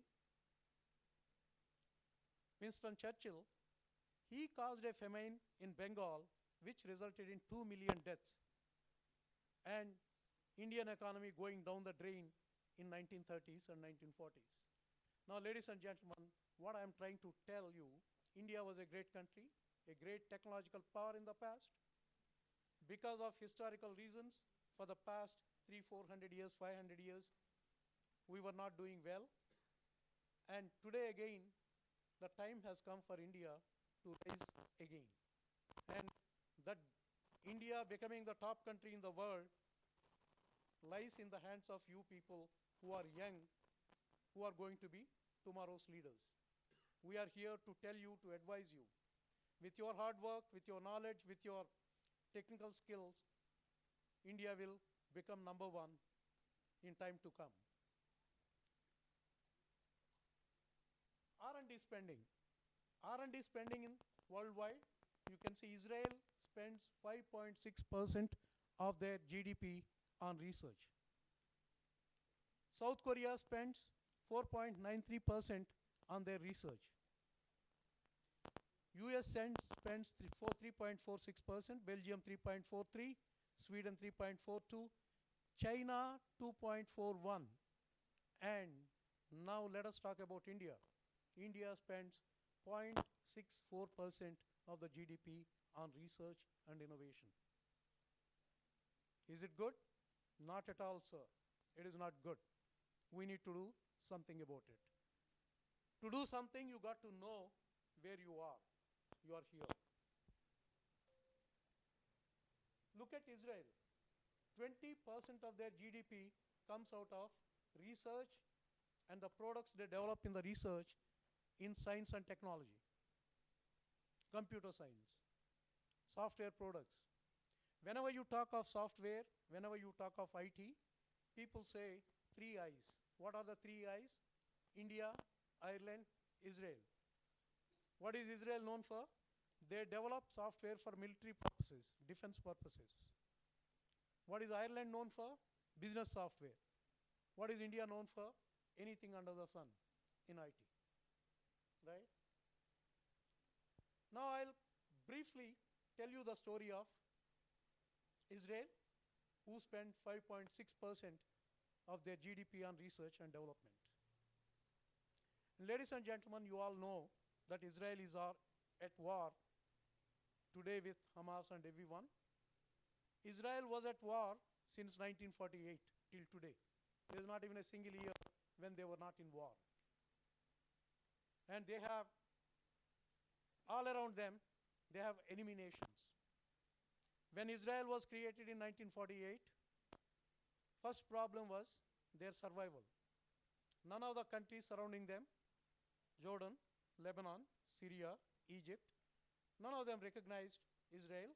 Not only they didn't recognize, they said, hey, look, we'll make sure that Israel will not be there on the face of the earth. No name of Israel will be there. So all of them together and individually, they tried to destroy Israel. So Israel had to do two things. One is save that new country, then survive, then grow. How do you survive? You need food. You need water. Israel is a desert. Nothing grows out there. It's sand, like Rajasthan, Thar desert. They had to do something about food. Israel did research. They developed technologies to produce food in desert. And you must have heard of that Dead Sea. What is Dead Sea? What do you call Dead Sea, which is next to Israel? Why do you call Dead Sea Dead Sea? Because it is so saltish, even fish doesn't survive in that sea. That means there is no drinking water. They need to have water. How did they get it? Now Israel has got enough water. They grow, they have agriculture. They grow so much of food they export. How did they manage it? Primarily, technology. That is the reason why I'm talking about Israel. Israel, initially how they started? They started with individual innovators. They started supporting new ideas. They started supporting new technologies. And that is how they started, right? That's why Israel is known as a startup nation. So many startups you don't have in any other country, right? 6,000 active startups in fields like cybersecurity, fintech, agri-tech. And when you talk about 6,000 people, in India we say that 6,000, what nonsense. You know, one state of India will have 6,000 people. You got to have this in perspective. What is the population of Israel? What is the population of Israel? Anyone? It's such a small country. There are about 7.5 million people. Now, out of 7.5 million people compared to India, 6,000 means in a country of 1.4 billion people, right? How many should be there? So this is, in 2021, the venture capital funding in Israel reached 25.4 billion. Again, try to extrapolate this into the Indian scenario. Okay? Then we say that Google has started something in Hyderabad. Other companies have started their development centers in India. Israel, in such a small country, almost all top software companies, they started there. 1980, they started something called Law of Encouragement of Industrial Research and Development. Then 1991, creation of high-tech clusters. 1993 is the watershed year in Israel. What happened that year? They created a program called supporting venture capital. The program was called Yojma, to attract finance for high-risk ventures. Like technology, when you start a new company, startup in technology, success is never guaranteed. Whenever you conduct research, 80% of all research projects fail. 80%. 20% succeed. Out of 20%, 12% are copied by others or fail in the market when you create a product. That means out of 100 projects, only 8 projects become really viable and successful. So research is very, very risky kind of investment. When you create a startup with research, you are taking a great risk. But Israel promotes that.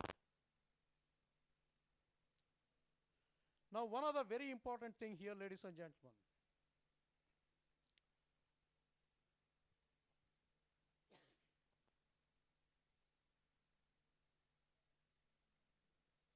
Yeah. India, I'll talk about it later. One of the reasons how Israel grew their research innovation is when Israel was created, they gave a call to all the Jews living all over the world to come to Israel, and most of them came. Some of them, 900,000 Jews who are engineers, technology people, scientists, doctors, who are working in various Russian organizations, they moved to Israel. And with that kind of knowledge coming into the country, Israel started up with big things. That brain gain helped Israel a lot. And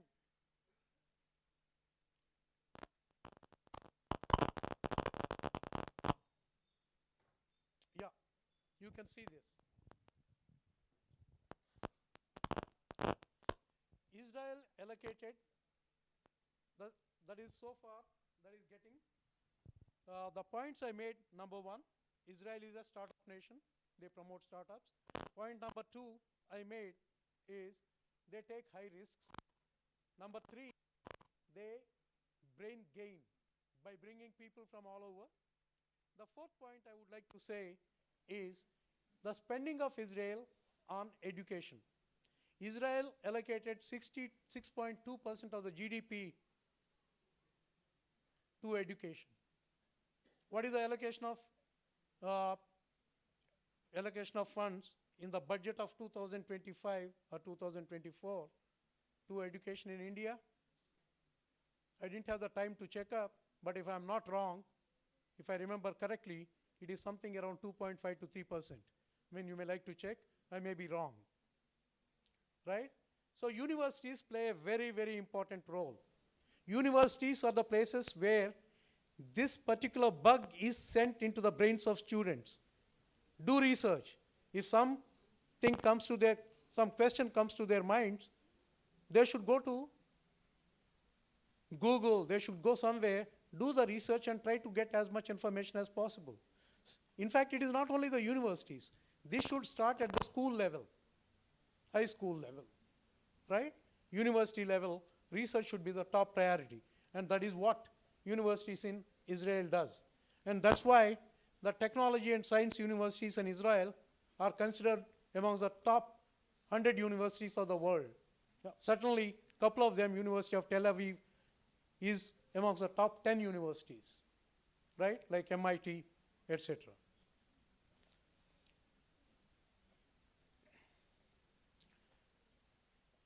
As far as the innovations, intellectual property, what Israel does, typically they support local industry, new technology comes in, but Israeli government controls to whom the technology can be provided, right? There is a reason for that, because primarily national security reason. Another very important thing is, unlike in India, every young person of the age of 18 serves in the army, armed forces. If boys serve for 3 years, girls serve for 2 years. Now this 3 years army service or 2 years army service teaches them the discipline, teaches them various other things which you require, like tenacity, to do anything under pressure, not to buckle under pressure. leadership qualities. Army provides all those things. And Israelis make use of those skills outside. And once they serve together in the army, once they come out of the army, that friendships remain. They get together, start businesses together. If you see any Israeli company, you will find at least 2-3 army people in the top echelons of those companies. That is Israel. And now how Israel uses their technology. Israel uses, of course I gave some details here. I will leave the presentation here if people can go through that. High-tech workers, technology workers contribute 25% to the Israeli GDP, or income taxes. Okay? Yeah, Israel exports, 52% of all Israeli exports are in technology and science. Okay? Now you can understand how, just imagine Israel as on today is in war with, of course, in Gaza, with Lebanon, with Iran, with other people, Syria. Now one single country of say 7-8 million people fighting with 6 different countries at the same time, how much money they would be needing, how much technology they would be needing. You also heard of, must have read this news, how they took care of the terrorists of Hezbollah. Hezbollah, to deceive Israel, they were using pages, and Israel made those pages explode. Did you read the news few days ago? So this is the kind of use technology, Israel puts technology to use, both for defense purposes and for generating revenue. Right? Yeah, the next one. Israel is such a small country, tiny country. In the global weapons sale, they contribute 2.3%, which is a whole huge amount, right?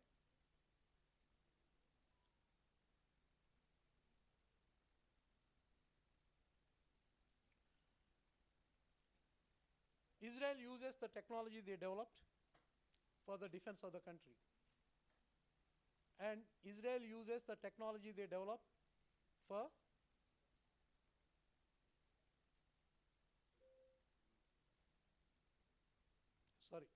this one. Oh, I'm sorry, new.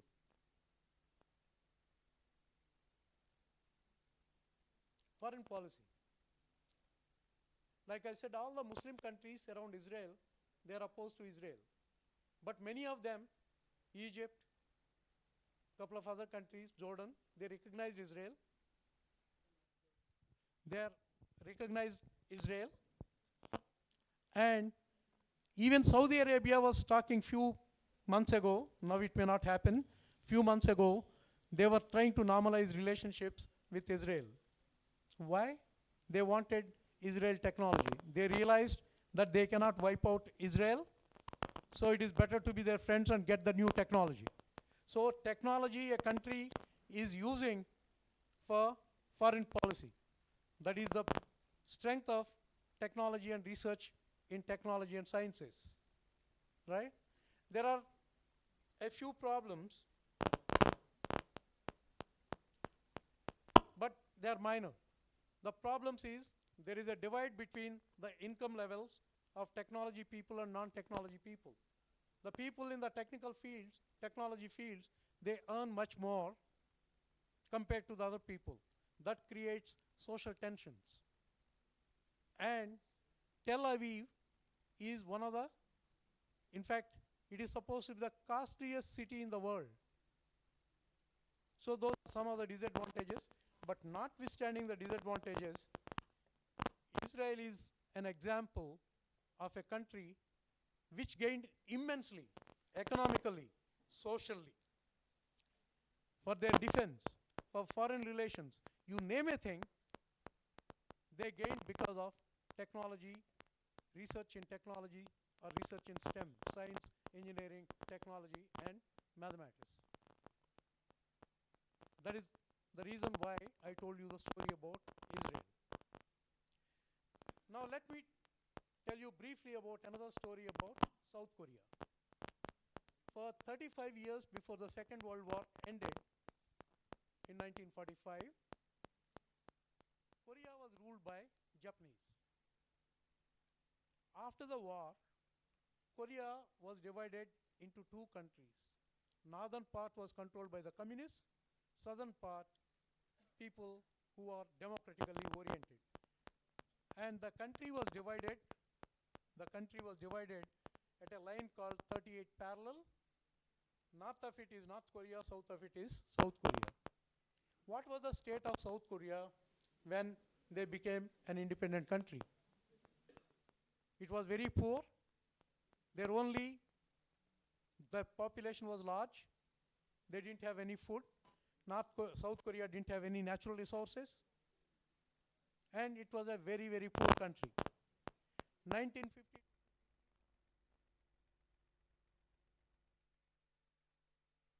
war between North Korea and South Korea. And after 53, actually, South Korea was at its bottom. Absolutely at the lowest level. Now what happened after that time? GDP of South Korea in 1961 is 2.3 billion. Per capita income of $89. Right? Science and technology was non-existent. No science, no technology. Very primitive. Koreans transformed their country through technology. How? They started Atomic Energy Institute, 1959. 1964, they started R&D with a budget of $5 million.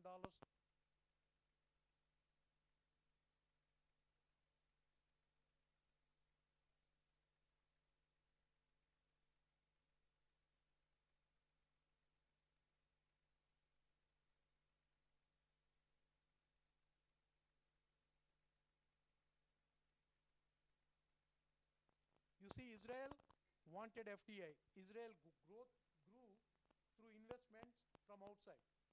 South Korea said no investment from outside. So how do you get technology? How do you develop science? They said we will go for collaborations. We'll go to a big company. We'll ask them, we'll tell them, look, we'll manufacture the things for you. You provide us the technology. You provide us the training. You provide everything. We'll manufacture whatever you want at a low price, give it to you. You will benefit from that. What was the benefit to South Korea? They got the technology, they got the training, they got the human development, they got the all other things that are needed to develop science and technology. That is what they did. The second thing they did was reverse engineering. What is reverse engineering? If a new product was developed by Germany, they will buy that product, bring it to South Korea, strip it down to the component level, reverse engineer. And they say that, hey, why this component is needed? We don't need this component, throw this away. Why metal was used here? Don't use metal, let us use plastic. So the size has become small, the cost has become less. That is how they got the technology. And this went on, and they succeeded in what they wanted to do. In about 15 years, Korea's economy started growing. They started supplying a number of things to people all around the world. Then came the problem. What is the problem? Then came two major problems. All companies all over the world, they felt that Korea is becoming a competitor, not somebody who is producing something for them for their benefit, but Korea is really becoming their competitor. And they stopped giving the technology. And that is a big blow. The second one, in 1998, there was an economic meltdown in all those countries, Malaysia, Singapore, right? The fall of Asian tigers, they called. And that was a big problem. South Korea withstood that and started creating something called chaebols or K-balls, whatever way you pronounce it. What is a chaebol? It's a conglomerate. It is a huge company. Like, you take Korea, what Hyundai, Kia, right, LG. All these companies are huge. We call them chaebols. Why? Samsung has investments in Kia. Kia has investments in Hyundai. Hyundai has investments in, right, LG. They're all interlinked. Samsung alone contributes around 7 to 8% of Korean GDP. One company, Samsung. Like I told you that they used to provide services and components to other companies. When Steve Jobs came out with the smartphone in 2008, he wanted somebody to provide them the smart glass, you know, that touch screen. Which company he turned to? Samsung. Samsung provided the touch screen for all Apple telephones. While providing the glass and other technology to Apple, they also copied their technology, Samsung came out with their own telephone. Now for Apple iPhone 15 and iPhone 16, who is the main competitor? Samsung. Apple was number one in telephone industry all over the world for almost 15-20 years. They had around 20% of the market share. Slowly Samsung caught up. In 2020, thereabouts, Samsung became number one in the world with around 21-22% of market share. Now they keep fighting. In fact, they went to court. Apple took Samsung to court saying that Samsung copied their technology. Samsung took Apple to court that Apple did this. The court awarded $1 billion fine to be paid to Apple, and they did the same thing, awarding $1 billion to Apple to be paid to Samsung. Now, ladies and gentlemen, this is the story of Korea. Why I am talking about Israel and Korea? First reason, Israel spends 5.6% of their GDP on research and development in science and technology. Second reason, same thing with South Korea. They spend as much as 4.26% of GDP on their research and development. Why? What is the reason? Third reason I am talking about these two countries. Israel became a country in 1948. South Korea got independence or released from Japanese rule in 1945. We got independence in 1947. All the countries were more or less in the same boat. Now see today South Korea where it is. See where is Israel, where is India. Right? Now,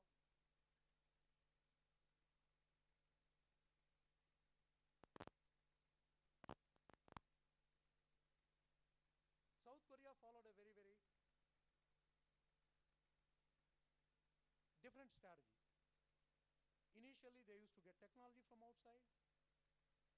They used to encourage companies which were selling more outside the country by giving them more funds. So if Samsung, you are selling more outside, we'll give you more funds, you do something else, right? Whereas it is exactly opposite to what Israel did. What I'm trying to drive at is, notwithstanding what strategy you apply, if you go for research in STEM, science, engineering, technology, and mathematics, you'll be able to achieve these kind of successes, right? R&D investment. And during the last 24 years, R&D investment increased by 50 times in South Korea. Now, obviously, no wonder you go out today into India, what do you find? You go, raise your head, Samsung TV. See, LG refrigerator. Come onto the road, Kia Motors, Hyundai. In India, you look left or right, you find a Korean product. How they came about? They came about just because of their R&D, research and development, innovation, right? Okay. Like once again, South Korea doesn't have any natural resources. They can't even produce enough food to sustain themselves. So how did they grow? By developing human resources, by spending lots of money on universities, spending lots of money on research. Right? These are between 1965 to 2005, R&D expenditure is 8 million to 3.5 billion. Researchers in 65, 1355, today they have 2,34,702.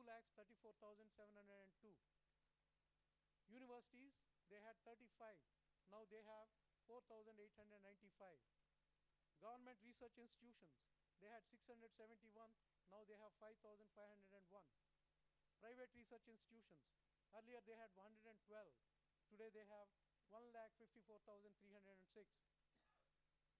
And corporate research and development centers, they had none. Today they have 11,810. Right? Now this is the kind of impetus, this is the kind of push they had given, South Korea has given to research and development.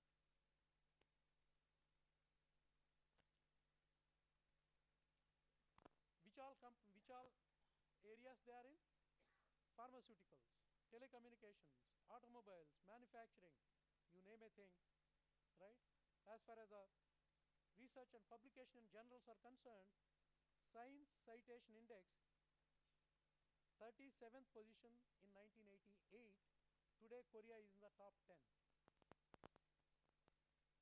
This refers to the quality of the papers published in those journals and the number of papers. So this is what a country can do. Based on in-house research and development, Korean industries have recently, they became world leaders, semiconductor memory chips.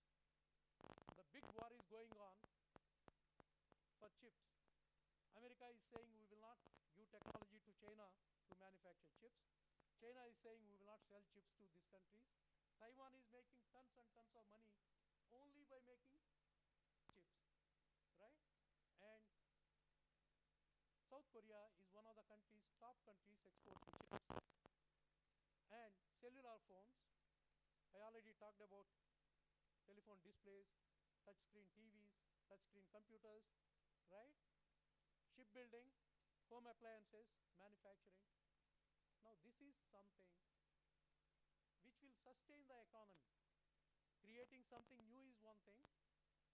Sustaining that and sustaining the economy of the country is another thing. So research in science and technology can not only create wealth, but it will help you sustain that economy for decades to come. Okay? Yeah. Because of the time, I'll cut short this. Now we'll come to India. Typically, ladies and gentlemen, people who talk about India, they say that, oh, India is not good, India is bad. I don't agree with that kind of talk. India is good. Like I already told you at the beginning, India used to be the top country from 1,000 years ago, 2,000 years ago. India was the leader for the whole world. In fact, till about 1080, there was nothing in UK. Right? The Vikings came and attacked.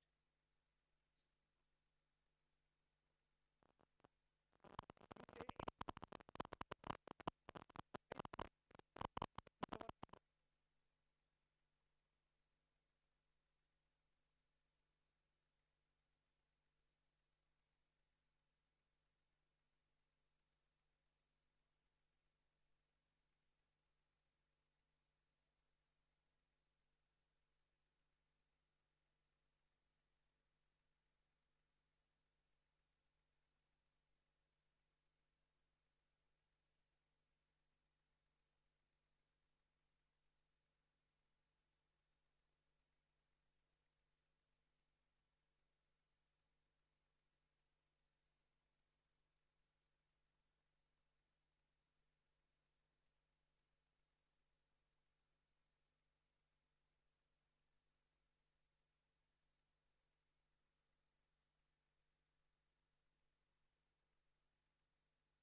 Mangalyaan, and I think 2 years ago, India launched 1,000 satellites on one launch vehicle, a feat which no other country in the world achieved.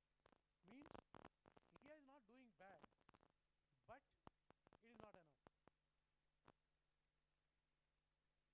1942, CSIR started before independence. 1950, first IIT started in Kharagpur. 1954, Baba Atomic Research Center. 1962, start of the Space Research Program, which became Vikram Sarabhai Space Center today, and things of that sort. These are some of the well-known Indian research organizations. Ladies and gentlemen, you see that cartoon. Indians wanted a satellite to be put into the orbit to develop communications and telecommunications, television, etc.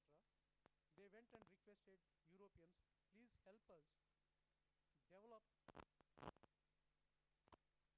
own indigenous satellite system. They joked around. What is a joke? Can you see that? Elite Space Club. America, Germany, France, UK.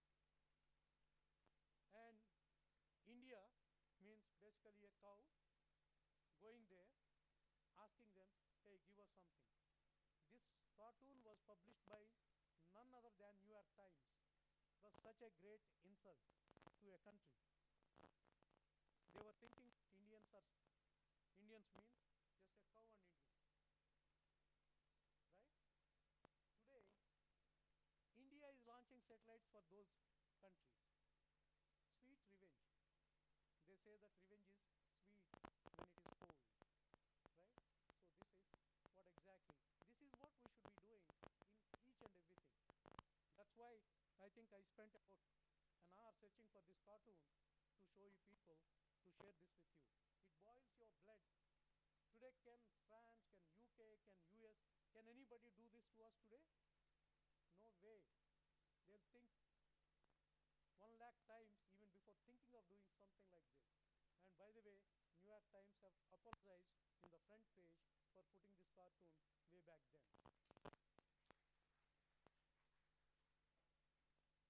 Nuclear test, first one in 1974.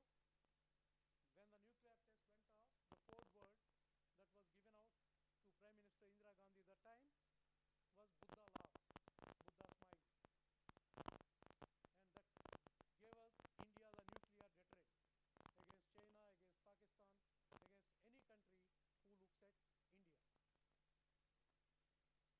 Nuclear test 2, Shakti. Now, notwithstanding these great strides, a lot of things are wrong with Indian research.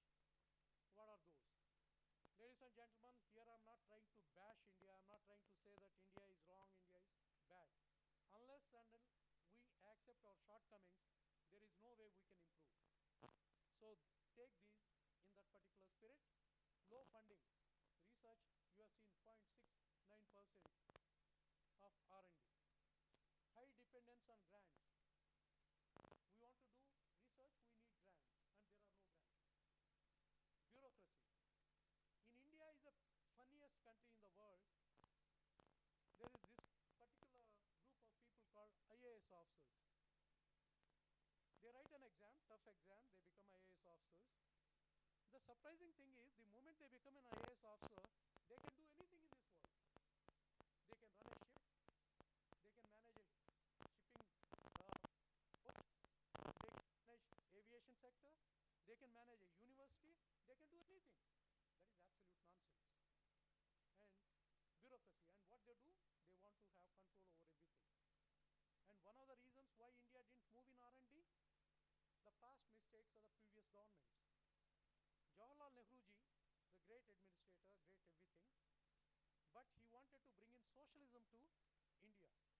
Socialism means a part of communism. He was inspired by Russia, USSR, not Russia, USSR. He wanted to bring in socialism. He started 5-year plans, like Stalin started 5-year plans in Russia.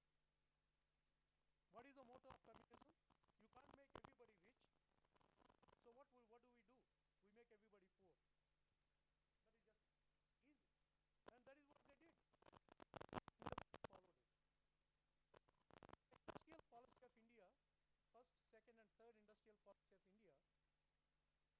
75% of industries were resolved from the government, public industries.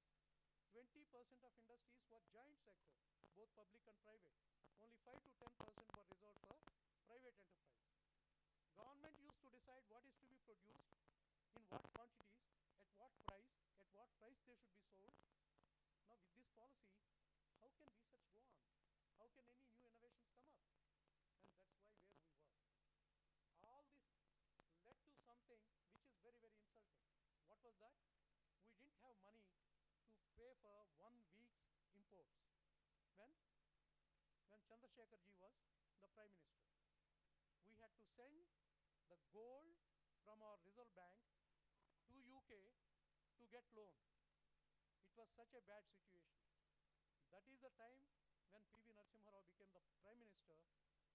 He brought Manmohan Singh ji as a Prime Minister, Finance Minister. India started changing. Actually, today what we have, it is complete outcome of Prime Minister Narasimha Rao did. And of course, the later governments, Vajpayee's government and other BJP governments, they continued with those policies. Without those reforms, today we would have been in a very, very bad shape. So our previous governments made mistake. Our present government, the previous government, they were trying to change that. I really like the call that was given by Prime Minister to make in India. It's a very good call. It should be done, but is it being done? No. The progress is very, very slow. Like I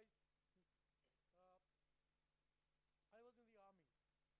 Your master of the ceremony or mistress of the ceremony told you. 75 years after independence, India is not able to manufacture the rifles needed by our armed forces soldiers. We are buying them, we are importing them. What a shame. How did British occupied India? How did Muslims occupied India?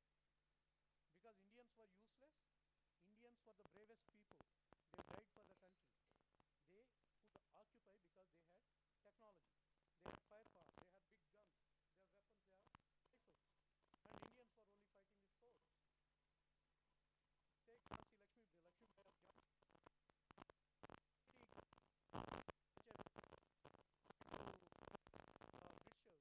Britishers, right? She just didn't accept British and she fought against them till her last breath. People, both men and women of India are very, very brave. They are strong, but we didn't have technology. So now, lack of industry collaboration. Our industry, like your Honorable Vice Chancellor said, they just want to make money. They don't want to spend any money on research. They want foreign technology, collaborations, but they don't want to invest money in indigenous research. That is, inability to commercialize innovations. You develop something, you should be able to make a product out of it. You should be able to sell it outside. I don't think in India, even 5% of innovations are being commercialized, right? Lack of international competitiveness. We don't think international. We are very happy. We say that, hey, America, we are ruling. 25 top company CEOs are Indians. They all have forgotten that they are Indians quite some time ago. If there are CEOs out there, India is not getting anything. What about India? Why can't our own CEOs prove that we can sell more products of Indian made outside? And somebody was saying, oh, Apple is making phones in India now. It's a good thing, not a bad thing. But why don't we make something comparable to Apple? Look at China. China was exactly like India at the time of independence. China was exactly like India till 1980. Till such time, Deng Xiaoping became the president of China. He is the guy who started reforms. China started reforms 25 years ahead of us. And today, to reach where China is today, we need at least 30 to 40 years. China is so much of money. They don't speak all. I taught in China for 10 years, going there for one month in June and December. Not even a single person speaks English. All teaching is in Chinese, Mandarin. Still, see their technology advances. See they produce a telephone, a new phone, foldable telephone, open telephone. I used to teach at a university called Tianjin University of Technology. That is in a city of Tianjin, 300 kilometers from Beijing. They have the bullet train from Tianjin to Beijing. It takes just 1 hour from Tianjin to Beijing. And I said 300 kilometers, 1 hour, speed of 350 kilometers must be vibrating. Once you sit in that chair, you don't even, your hair also won't move. It is so smooth. Indian railways are older than Chinese railways. And today we are talking about Vande Bharat. One bullet train was supposed to come somewhere in Gujarat. It never came up. What I mean to say is, we lack action. If China can grow, why can't we grow? Like I said, English is not. French doesn't speak English. Germans doesn't speak English. Still they are ahead of US and UK in many ways. So language is not the barrier. Right? Brain is more important. Mathematics is more important. Luckily, a student who does grade 10 and grade 11 and 12 in India, 1 to grade 12 in India, his mathematics is better than any student in US or Canada. Of course, leaving around the top 10%. So we have got mathematical brains. And another funny thing I had observed in the Indian universities is, in colleges, there are no students in science programs. Most of the science programs are closing down. Everybody is joining engineering, everybody is doing this and that, but that creates an imbalance not now. 10 years from now, 15 years from now, that imbalance will come into play. So there has to be a balanced development. Right? Quality of science and technology education. In Hyderabad alone, there are, I believe, more than 300, 400 engineering colleges. What for? You produce so many engineers. One parent of an engineering student came to me, said, my son got a job for 20,000. If he got 5,000 more, I would have been happy. An engineer getting 25,000 rupees a month, and father says, I would have been happy if I got 5,000 more. That is because of oversupply. But that supply is also the quality of the products. Like for us teachers, students are not our customers. Students are our products.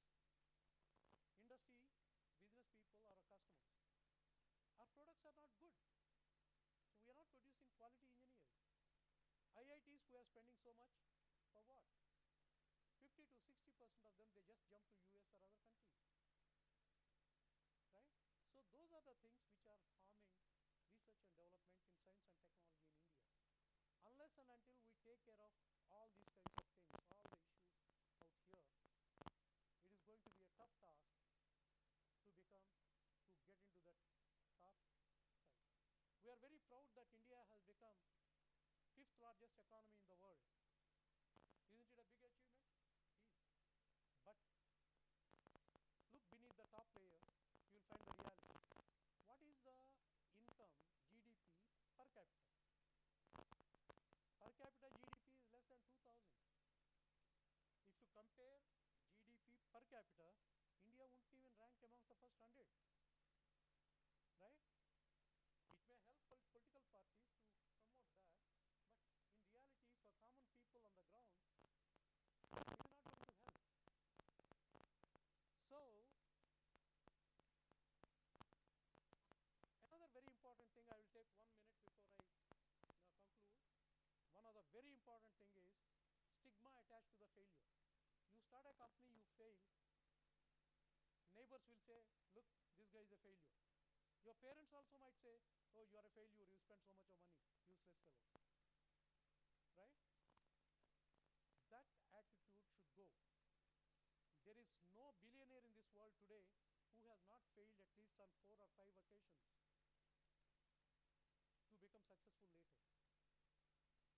My advice to all the students is, you work for some time with some companies, try and learn as much as possible, eventually start your own businesses. It is better to be your own boss. You write your own destiny. You create employment for others. You, even if you become a CEO, still you are an employee. Try to be the boss. Okay? So now, ladies and gentlemen, with this, because of the time and other things, I conclude. India is doing okay, but we need to do a lot more. We need to emulate, we need to copy South Korea, Israel, right? These kind of smaller companies, Finland, Denmark, these kind of countries, and we should put more and more efforts into our research in science and technology, right? That's it. If you have any questions, I would endeavor to answer. Thank you very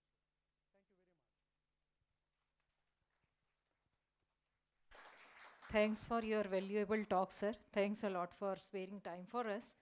It's now time to invite Dr. Shreya Sahu to propose vote of thanks.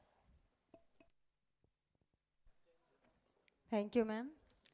Honorable dignitaries, distinguished guests, respected faculty members, and dear attendees, good afternoon to one and all present here.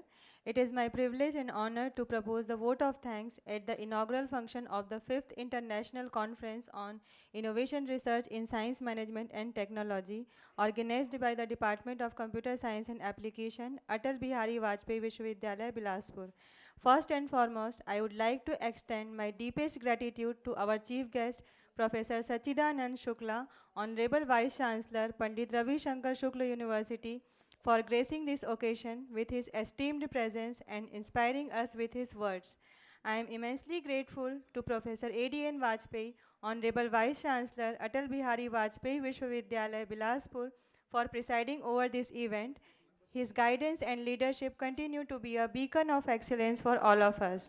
Our special guest, Professor D.K. Sharma, Dr. Deva D. Sharma, and Dr. Shiva Prasad Ravi deserve a heartfelt thanks for adding immense values to this event. Your contributions, perspectives, and experiences inspire all of us and provide an enriching dimension to this conference. I also wish to express our sincere appreciation to guest of honor, Sri Shailendra Dubey and Dr. Siva Sami Ramasamy, for your gracious presence and encouragement for global collaboration in science, technology, and management. A special acknowledgement goes to our program chair, Professor H.S. Hota, whose efforts and meticulous planning have made this event a grand success. Your dedication and vision truly deserve applause. I thank all our esteemed speakers, session chairs, and participants from across the globe who have joined us to share their innovative research and ideas. It is your contribution that makes this platform vibrant.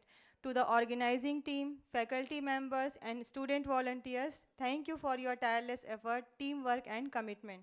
Finally, I extend my heartfelt thanks to all the attendees for being a part of this memorable occasion. Your participation signifies the success of this event and gives us the motivation to keep striving for academic and research excellence. With that, I close my remarks and wish everyone a fruitful and engaging conference ahead. Thank you once again and have a wonderful day.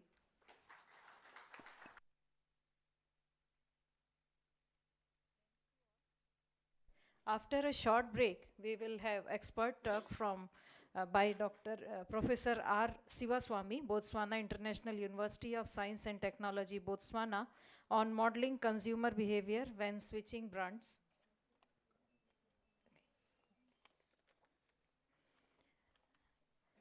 This lecture will be delivered in room number 8, ground floor. Another expert talk by Professor R.K. Jana, Associate Professor, IIM Raipur, will delivered by on latest trends in research, room number 7. Expert talk by Professor Keshav Kant Sahu, School of Studies in Biotechnology, Pandit Ravi Shankar Shukla University, Raipur, on bacteria, signaling agent, eco cleaner, and productive enhancer, will be delivered in room number 6, ground floor. Before that, I request our esteemed guests, our delegates and participants to kindly visit the hackathon going on ground floor. It is still, I think it's going on, no, sir? I request all of you to join us for hackathon. Thanks again. kindly join us for hackathon and lunch also. Thanks.